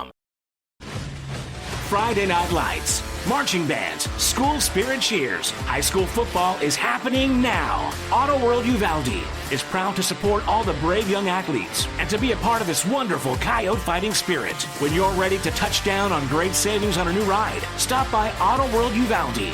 Test drive and let us help you find what you're looking for. Plus, get warranty forever at no cost to you. Visit AutoWorldUvalde.com today. Go Coyotes! Welcome back to the Coyote Pack broadcast only on UvaldeRadio.net. Squib kick by the Coyotes after their touchdown here. Beautiful touchdown. We'll get to that in a second. Returner for the Greyhounds. Turner gets up to about the 32-33-yard line right there. So that's where the Greyhounds are going to start. But let's recap the Coyotes touchdown. Chris Rodriguez was in the game. Ball is at the Boerne Greyhounds 49-yard line. Second down and about 10. Chris Rodriguez takes the snap, rolls over to about the far side of the field, throws it down the middle to a streaking Jonathan Jimenez, who makes a beautiful catch, sheds a couple of tacklers, and heads all the way down to the end zone after he turns on the Jets, which we all know that Jonathan Jimenez has Jets on him like you wouldn't believe. So now 55-7 in favor of the Greyhounds, but the Coyotes are on the board. 9:25 left to go in the game. Snap is off to the Boerne Greyhounds in shotgun formation. Hand off to the running back, who gets about 3 yards up to about the 36-yard line. 2nd down and 7 coming up for the Boerne Greyhounds. It looked like the defense is getting a little energized by what the offense did. Let's see what if they keep hustling. Yeah, that would be amazing. You know what? The Coyotes right now are tied with the Boerne Greyhounds in the fourth quarter. It's 55-7, but they're tied with them in the fourth quarter. That what I'm getting at is they can finish strong. They can finish strong right here. Exactly. Yeah. And, we have 4 more games in district, and, you never know what happens. Yeah, take some momentum. Take some momentum. Exactly. 8:42 left to go in the game. Shotgun formation. One up back who goes into motion to the near side of the field. Snap is away. Handoff again to the running back who cuts up to the left side and gets over across the 40 to, actually stays at the 40-yard line. So it's going to be 2nd down and about 3 for the Boerne Greyhounds here. Number 44 on the tackle, John Elizondo. It's going to be 3rd and 4, and we need to stop them in this particular down. We need to do a blitz. If it's a pass, we'll have some pressure on them. If it's a run, we'll have a run blitz in there. Let's see if they call a blitz here. 2 linebackers are in the game, but they are not starters.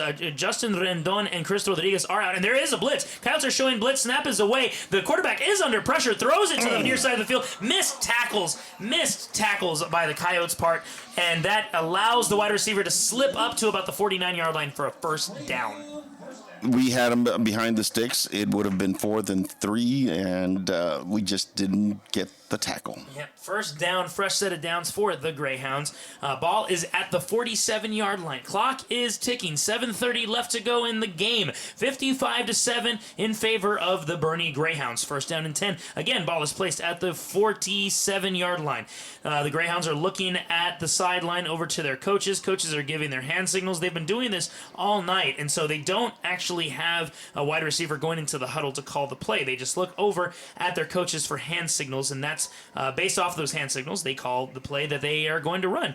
And it's taking a little bit of time for them to get these signals. It's 0. And actually, they are going to call a timeout before the play clock goes to 0, and they're flagged for a delay of game. So, timeout, Boerne Greyhounds, 6:53 left to go in the 3rd quarter. And actually, you know what? They didn't get the timeout off, Pop, so the refs threw a flag, and it's going to be delay of game by the Boerne Greyhounds. Number 79 for the Coyotes, Brian Troop, throws his hands up in the air and shrugs, and he's like, I thought they called a timeout. But, hey. I guess they didn't call it on time. No, they did not. So 1st down and 15 for the Greyhounds. Ball is at the 42-yard line of the Greyhounds. 6:45 left to go in the game. 55-7. Boerne Greyhounds on top. 2 wide receivers to the far side of the field. 1 up back, 1 man in motion to the near side. Pitches to the man in motion to the near side. Tries to turn the corner. Doesn't get much up to the 42-yard line. No gain. Great tackle by a bevy of Coyotes. That is number 6, Elijah Carroll, and number 25 of the Coyotes, Frank Salazar, with the tackle. And also Juvenal Esparza was there. It was a bevy of Coyotes that got that runner. And, they're hustling. They hustled to that tackle, and they got him. Yep, it is pack mentality. That's pack right. mentality, That's baby. right. Even down 55-7. Pack mentality. Never give up that pack mentality. 6:02 left to go in the game. Ball is at the 42. 2nd and 15. Snap is away. Hand off to the running back. Cuts up the middle. Gets a substantial amount of yards. 4-yard gain, actually. It's going to be a 3rd down and 11. So still a ways to go for a 1st down. 3rd and 11. And, it's not 2-down territory for them. We just need to keep them from gaining 8 yards, 9 yards to where it will be a 2-down territory. Ball is at the Greyhounds' 46-yard line. 5:32, clock is ticking. It looks like the Greyhounds are content to let the clock go down. They're taking their time. They're getting their signals, their hand signals from their coaches, and they're kind of moseying up to the line of scrimmage. So they're making this clock go. They're milking this clock. Looks like they're content to do that. Another snap is away. 2 wide receivers the far side of the field. The quarterback looks at that far side, and it's a catch by the wide receiver who has no one in front of him. That wide receiver is gone for the touchdown. Touchdown, Greyhounds. That's number 3, Caleb Cloutier. The defensive back that was covering him, Al, he did not break down to try to tackle him. He was flying straight at him, so he was able to sidestep him, and there was nobody else behind him. Yep, that was it. He was the last line of defense. It was a very well-run play by the Greyhounds here. So that's 61-7 in favor of the Greyhounds. So they tack on a little bit more onto their lead and pad those stats. Snap is away for the extra point. Kick is up, and kick is good. 62-7 is the current score. 4:56 left to go in this game here, live in Boerne, Texas. You're listening to the Coyote Pack broadcast only on UvaldeRadio.net. Texas Farm Store backs the pack. Locally owned and operated for over 50 years at 236 East Nepal. Stop by for everything you need. Feed, seed, lawn and garden, animal health, custom mixing and grinding, tack, herbicides, pesticides, and even wild game feeders. At Texas Farm Store, our friendly and knowledgeable staff can help you with all your needs. Delivery is available. Please call for more information, 830-278-3713. And find Texas Farm Store online at txfarmstore.com. Welcome back to the Coyote Pack broadcast only on UvaldeRadio.net. If you're just joining us, you just missed a 58-yard pitch and catch from number 9 Jackson Bays, the quarterback of the Boerne Greyhounds, over to number 3 Caleb Cloutier. It was really a 5-yard pass, but Cloutier kind of sidestepped the man who was covering him and found nothing but running room ahead of him all the way down to the end zone. So that makes it 62-7 in favor of the Boerne Greyhounds. 4:56 left to go in this game here in Boerne, Texas. Kickoff is underway, and there is the ball over in the hands and the waiting arms of Joshua Verduzco, who cuts up to the 10, moves on over to about the 13-yard line, but doesn't find a lot of room there. Those Greyhounds are just fast, Pops. Yes, Greyhounds are fast. No, but those Greyhounds. Oh, those, yes, they are too. They are too. Living up to their mascot, those Greyhounds are fast. Well, the Coyotes can be fast too. Yeah, absolutely. I know that is not a critique on the Coyotes. That's just a compliment on how fast because we're fast. We're absolutely very fast. Joshua Verduzco is fast. But yes. that's just indicative of how fast these Boerne Greyhounds are and how they match up well with the Coyotes. That's correct.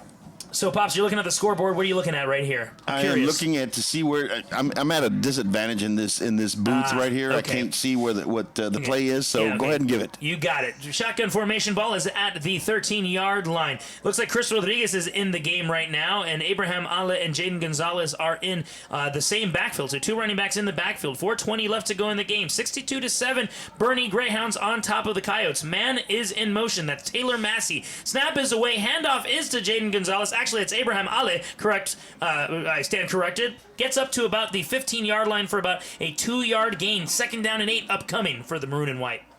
Got to keep it positive. Now we need to do a misdirection and either do a sweep or a pass to the flats. I think they should just chuck it. They should start chucking it. It's 3:49 left to go in the game. Yeah. Let's do some Kurt Warner stuff. There you go. Yeah. So you know what? Yes. They've had success with that. Yeah, They absolutely. have. Absolutely. So let's see if they do that here. 3:37 left to go in the game. 62-7. Nothing to lose at this point. Let's see if they can chuck it up to Jarrett Hernandez, who's been relatively quiet this game. He is an amazing wide receiver, but if they're going to start chucking it the ball, that's who they're going to be chucking it to. Instead, they hand it off to Jaden Gonzalez, who gets up to about the 22-yard line, close to a 1st down. Not sure if they're going to call that quite yet. So let's see what they call here. They do. It is a 1st down. So first set of downs. 1st down. First State Bank. 1st down. It's a First State Bank 1st down. Money in the bank. 3:05. Clock is ticking. The game is winding down. 62-7.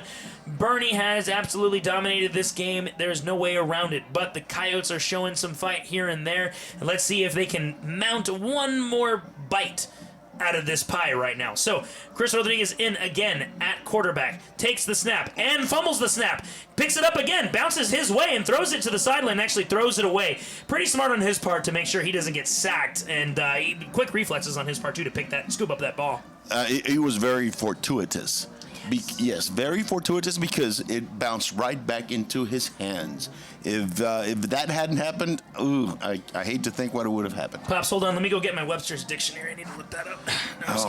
No, just kidding. Too thirsty. Wait a minute. Don't look at me like you're embarrassed. I know what fortuitous means. That highfalutin education I paid for? Oh, okay. Excuse me, sorry. 2:30 left to go in this game. Shotgun snap is away to Chris Rodriguez, who throws another chunk knocked down the field to number 12, and there should be a flag. Yeah, he was absolutely he was reaching for it. Yeah, Quentin Gant was the intended receiver, and he got absolutely mauled. And the ref was reaching for it, but he decided not to. Yeah, he just decided not to. So 3rd down and 10 left to go in this game. There is a no call, so that brings up a 3rd and 10 at the Coyotes' own 22-yard line. 2 minutes to go. 2:10 actually. 62-7. Bernie on top. Pops, you were right. You were right. They're just slinging it, and that's good. Yeah, that's good. They're just practicing those long plays. Absolutely, you can't do anything but that. So 2 wide receivers on the far side of the field. Man is in motion. Snap is away. Fake handoff. Chris Rodriguez throws it in the flats to Taylor Massey. Taylor Massey gets some real estate and actually gets out of bounds at about the 40-yard line. Hard tackle by that cornerback there, but Taylor Massey just got up and didn't blink. Taylor, he decided he was not going to take it. He was going to just keep going. Yeah. He didn't care how hard they were going to hit him. He was going to keep going. And I give kudos to the young man. He's not giving up. Yeah, that is one tough H-back right there. 1:44 left to go in the game. 62-7 is the score. Bernie on top here in the beautiful hill country just northwest of San Antonio, Texas. San Antone. 1st and 10 for the Coyotes. First State Bank first down. 41-yard line at their own 41-yard line. Chris Rodriguez is looking downfield, decides to tuck it and run. Instead, tries to evade actually a couple of tacklers and is ultimately sacked at the 35-yard line. Loss of about 5 or 6. Gonna bring up a 2nd and 16. There was about 3 or 4 missed tackles there. He tried his best to try to get away, but they have too much speed for that. We need to, if the play is not there, just head upfield and see what you can get. And he was about to do that. He was about to tuck it upfield and then just kind of step back a little bit to see maybe he didn't want to get past the line of scrimmage and he wanted to chuck it up there, but the indecision ended up in a sack. So Chris Rodriguez still in the game. 2 wide receivers on each side of the field. 1 running back in the backfield with Rodriguez. Snap is away a little bit high, but it's corralled by Rodriguez. Rodriguez throws over to Damian Rivera, actually, and he was actually going on a 10-yard out, but overthrew him a bit. Yes, he did, and I'm glad he didn't overthrow him just a tad more, because that landed on the feet of a defender. Yeah, there would have been another interception there too. So very fortuitous on the part of Chris Rodriguez. Fortuitous? Yeah, very fortuitous. Yeah. Very good. Yeah, exactly. SATs, baby. 53 seconds left to go in this game, ladies and gentlemen. It looks like, you know what, Pops? It's 62-7. Bernie is up by a lot, but you look at the other side of the field. No fans have gone home. No, sir. No Uvalde fans have gone home. Love this community. Shotgun formation, Chris Rodriguez, and there's a flag on the play. Not sure what it is. Chris Rodriguez looks a little bit frustrated, so it might be on the Coyotes. Let's see if it is. Not sure what the signal is at the moment, but actually they didn't give a signal, but they are moving the ball back, so it is a flag on the Coyotes. Might have been a delay of game, actually. Yes, because it's at 25. Well, no, I don't know. But the thing is that it doesn't matter. We just need to sling it again. It's the last play of the game. Yeah, 3rd down was not exactly the last play of the game, but it's a reverse over to number 17, Joshua Verduzco, who finds some real estate, crosses the 40 over to about the 44-yard line. And actually it brings up a 4th down and manageable, a 4th down and about 7, considering it was 3rd down and 20 at that time. How many seconds do we have, Al? 35 seconds left to go in the game. Well, let's try it. All right, let's see. Let's go for it. Let's go for the Hail Mary right here. 30, 29, 28. Clock is ticking. Coyotes, if they want to get another playoff, they need to put a little pep in their step. It's 62-7. If you're just joining us, Bernie is on top. There is no coming back from this one. But let's see if the Coyotes can get a Hail Mary and get some more points on the board here in this 4th quarter. 13, 12 seconds. Clock is ticking. Like the old sportscaster Chris Berman said, tick, tick, tick, tick, tick. Shotgun formation. Chris Rodriguez snap is away. Chris Rodriguez looking downfield. Chucks it over to Joshua Verduzco, overthrown, and that is the end of the game. Last play of the game, ladies and gentlemen. Final score here from Boerne ISD Stadium: 62-7. Boerne wins. The Coyotes have a long drive back, but you know what? We liked what they saw there at the end. These guys did not give up, and we will get more into that in our post-game show. But for right now, let's go off to commercial break. You're listening to the Coyote Pack broadcast only on UvaldeRadio.net. Does your health have you on the sidelines? With over 20 specialty services, Uvalde Memorial Hospital has the winner's playbook of healing. Whether it's orthopedics, oncology, pain management, podiatry, radiology, or rehabilitation, Team UMH can offer you the quality comprehensive health care you need to get back in the game of life. Call us today to learn more at 830-278-6251. Go Coyotes! Everyone in my family uses electricity differently, but when it comes to Medina Electric Cooperative, we all think about it the same way. The co-op is power. Sure, electricity turns the lights on, but power is the information I get from my co-op about efficiency, safety, technology. And I trust the co-op because we are the co-op. They're our neighbors, our friends, our home. Visit medinaec.org and discover the power of your co-op today. Powering members, empowering communities. Medina Electric Cooperative backs the pack. I wake up with you guys, I spend my day with you guys, and I go to bed with you guys. You guys are the best. The most Texas country and red dirt, plus the best of Nashville from 90s to now. It's 5 o'clock somewhere, going out of style. I was thinking out of style to stay out of Uvalde Radio. Everyone in my family uses electricity differently, but when it comes to Medina Electric Cooperative, we all think about it the same way. The co-op is power. Sure, electricity turns the lights on, but power is the information I get from my co-op about efficiency, safety, technology. And I trust the co-op because we are the co-op. They're our neighbors, our friends, our home. Visit medinaec.org and discover the power of your co-op today. Powering members, empowering communities. Born in Uvalde, Texas, Skyway Entertainment is your home for premier dining and hospitality in the area, including the Local Fix Coffee Shop and the Local Fix on the Go, the historic Rexall Soda Fountain, Broadway 830 Artesian Pizza and Craft Beer, Hangar 6 Air Cafe, and the Sweet Life Candy Shop and Arcade. Skyway Entertainment, feeding the pack since 2015. Greetings to everyone who loves the Uvalde Coyotes. This is Mama Jan on behalf of the Tex Elliott family. Uvalde strong, we back the pack. Go Yotes! Texans team together, every red-blooded one of you, shoulder to shoulder, shaping history. We're in it for the long haul, together, and you can take that to the bank. Texan Bank, poised and ready for a future that's wide open. Member FDIC. Friday Night Lights, marching bands, school spirit cheers. High school football is happening now. Auto World Uvalde is proud to support all the brave young athletes and to be a part of this wonderful Coyote fighting spirit. When you're ready to touch down on great savings on a new ride, stop by Auto World Uvalde. Test drive and let us help you find what you're looking for. Plus, get warranty forever at no cost to you. Visit AutoWorldUvalde.com today. Go Coyotes! Introducing Uvalco Power Sports and Equipment, a subsidiary of Uvalco Supply who has served all of Southwest Texas's farm and ranch needs for over 35 years.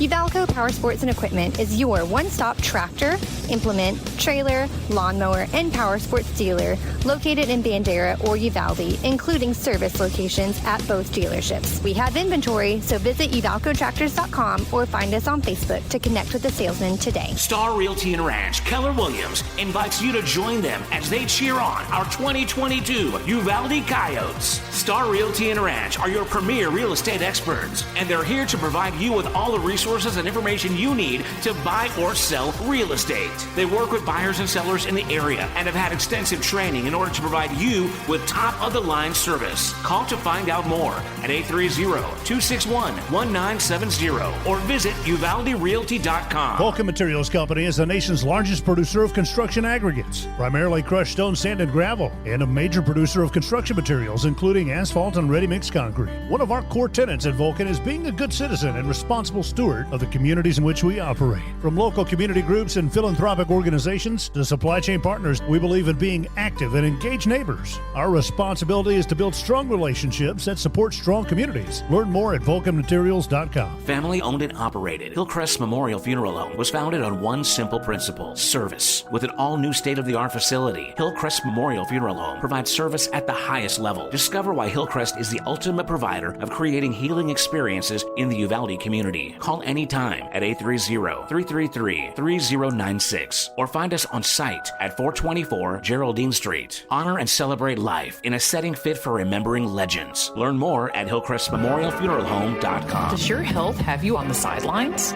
With over 20 specialty services, Uvalde Memorial Hospital has the winner's playbook of healing. Whether it's orthopedics, oncology, pain management, podiatry, radiology, or rehabilitation, Team UMH can offer you the quality comprehensive health care you need to get back in the game of life. Call us today to learn more at 830-278-6251. Go Coyotes! Like so many great Texas institutions, it began as an idea, became a vision, and ended up being a legacy. The premier bank of Southwest Texas since 1907, First State Bank of Uvalde, provides banking solutions, services, and products with the highest quality customer service, delivered with Southern hospitality and Texas spirit. For all your banking, loan, mortgage needs, or just to grab a cup of coffee and talk about Friday night's Coyote victory amongst the ambience and artwork, we'll be looking down the road for you here at First State Bank of Uvalde. Member FDIC, equal housing lender. The best mix of country plus community information for Uvalde, Texas. Uvalde Radio. Welcome back to the Coyote Pack broadcast, only on UvaldeRadio.net. So that is it here from Boerne ISD Stadium. The final score is 62-7. All Boerne Greyhounds tonight.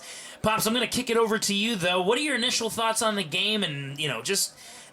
There's no way around it. It was a very dominant game by the Greyhounds. It was a beatdown, but it was a beatdown with an asterisk. And the asterisk I'm going to put on there is the turnovers. And the turnovers go back to the mental aspect of the game.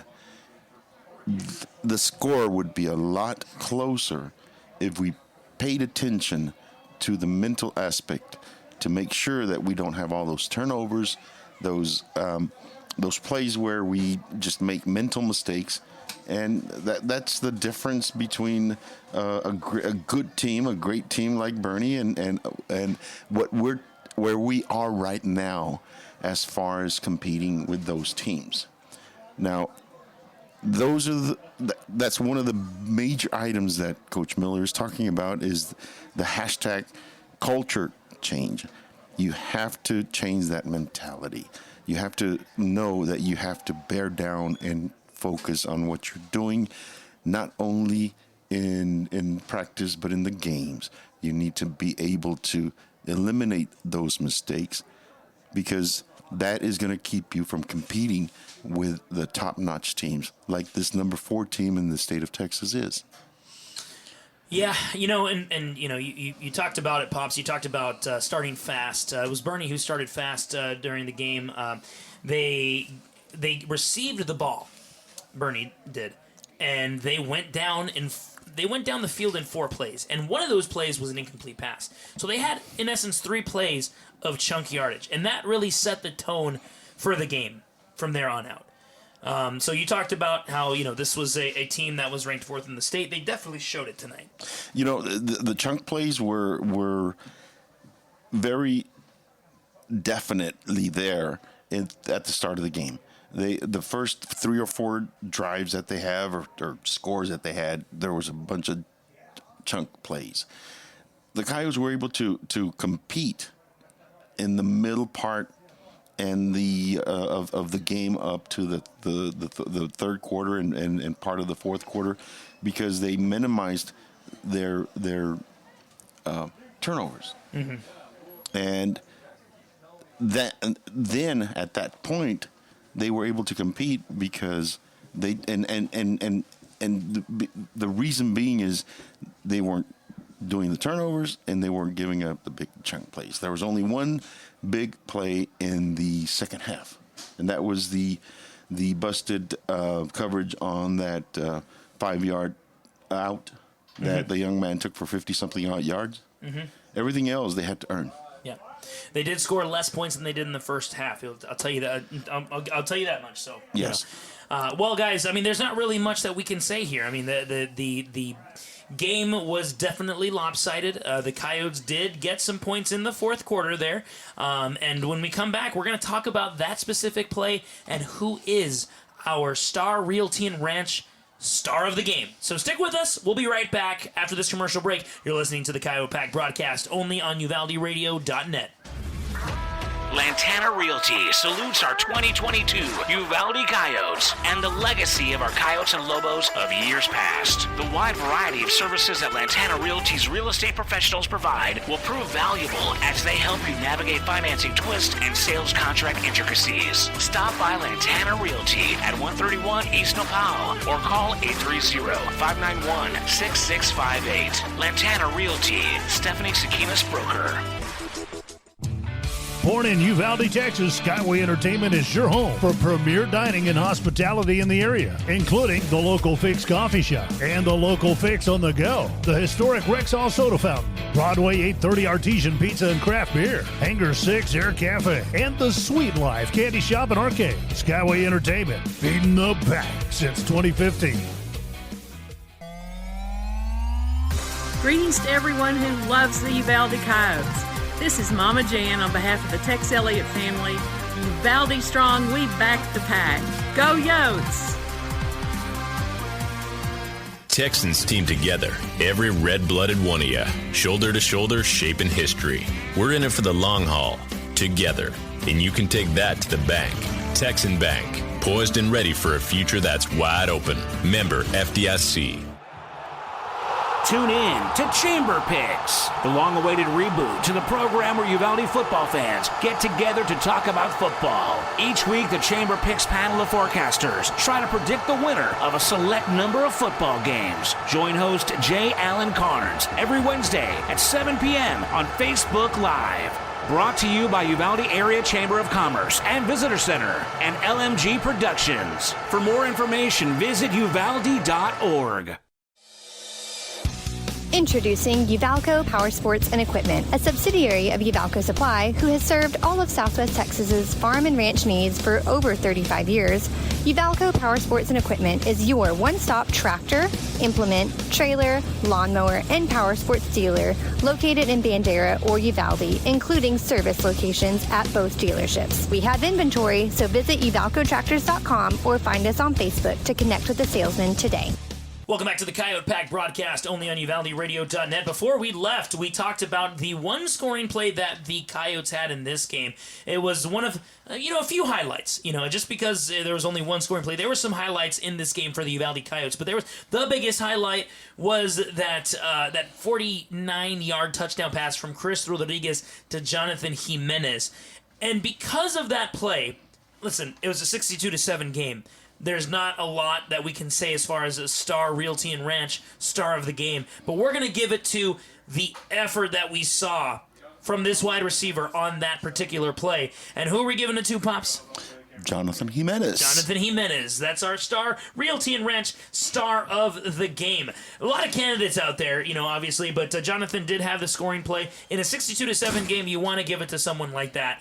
Who had the biggest highlight of the game, right? Yes, and he had to really hustle to make that run. Yeah, turn on the jets. They have some fast kids, and he was able to stay away from them and outrun them to the end zone. Yeah, so there you go, guys. Jonathan Jimenez, our star Realty and Ranch star of the game.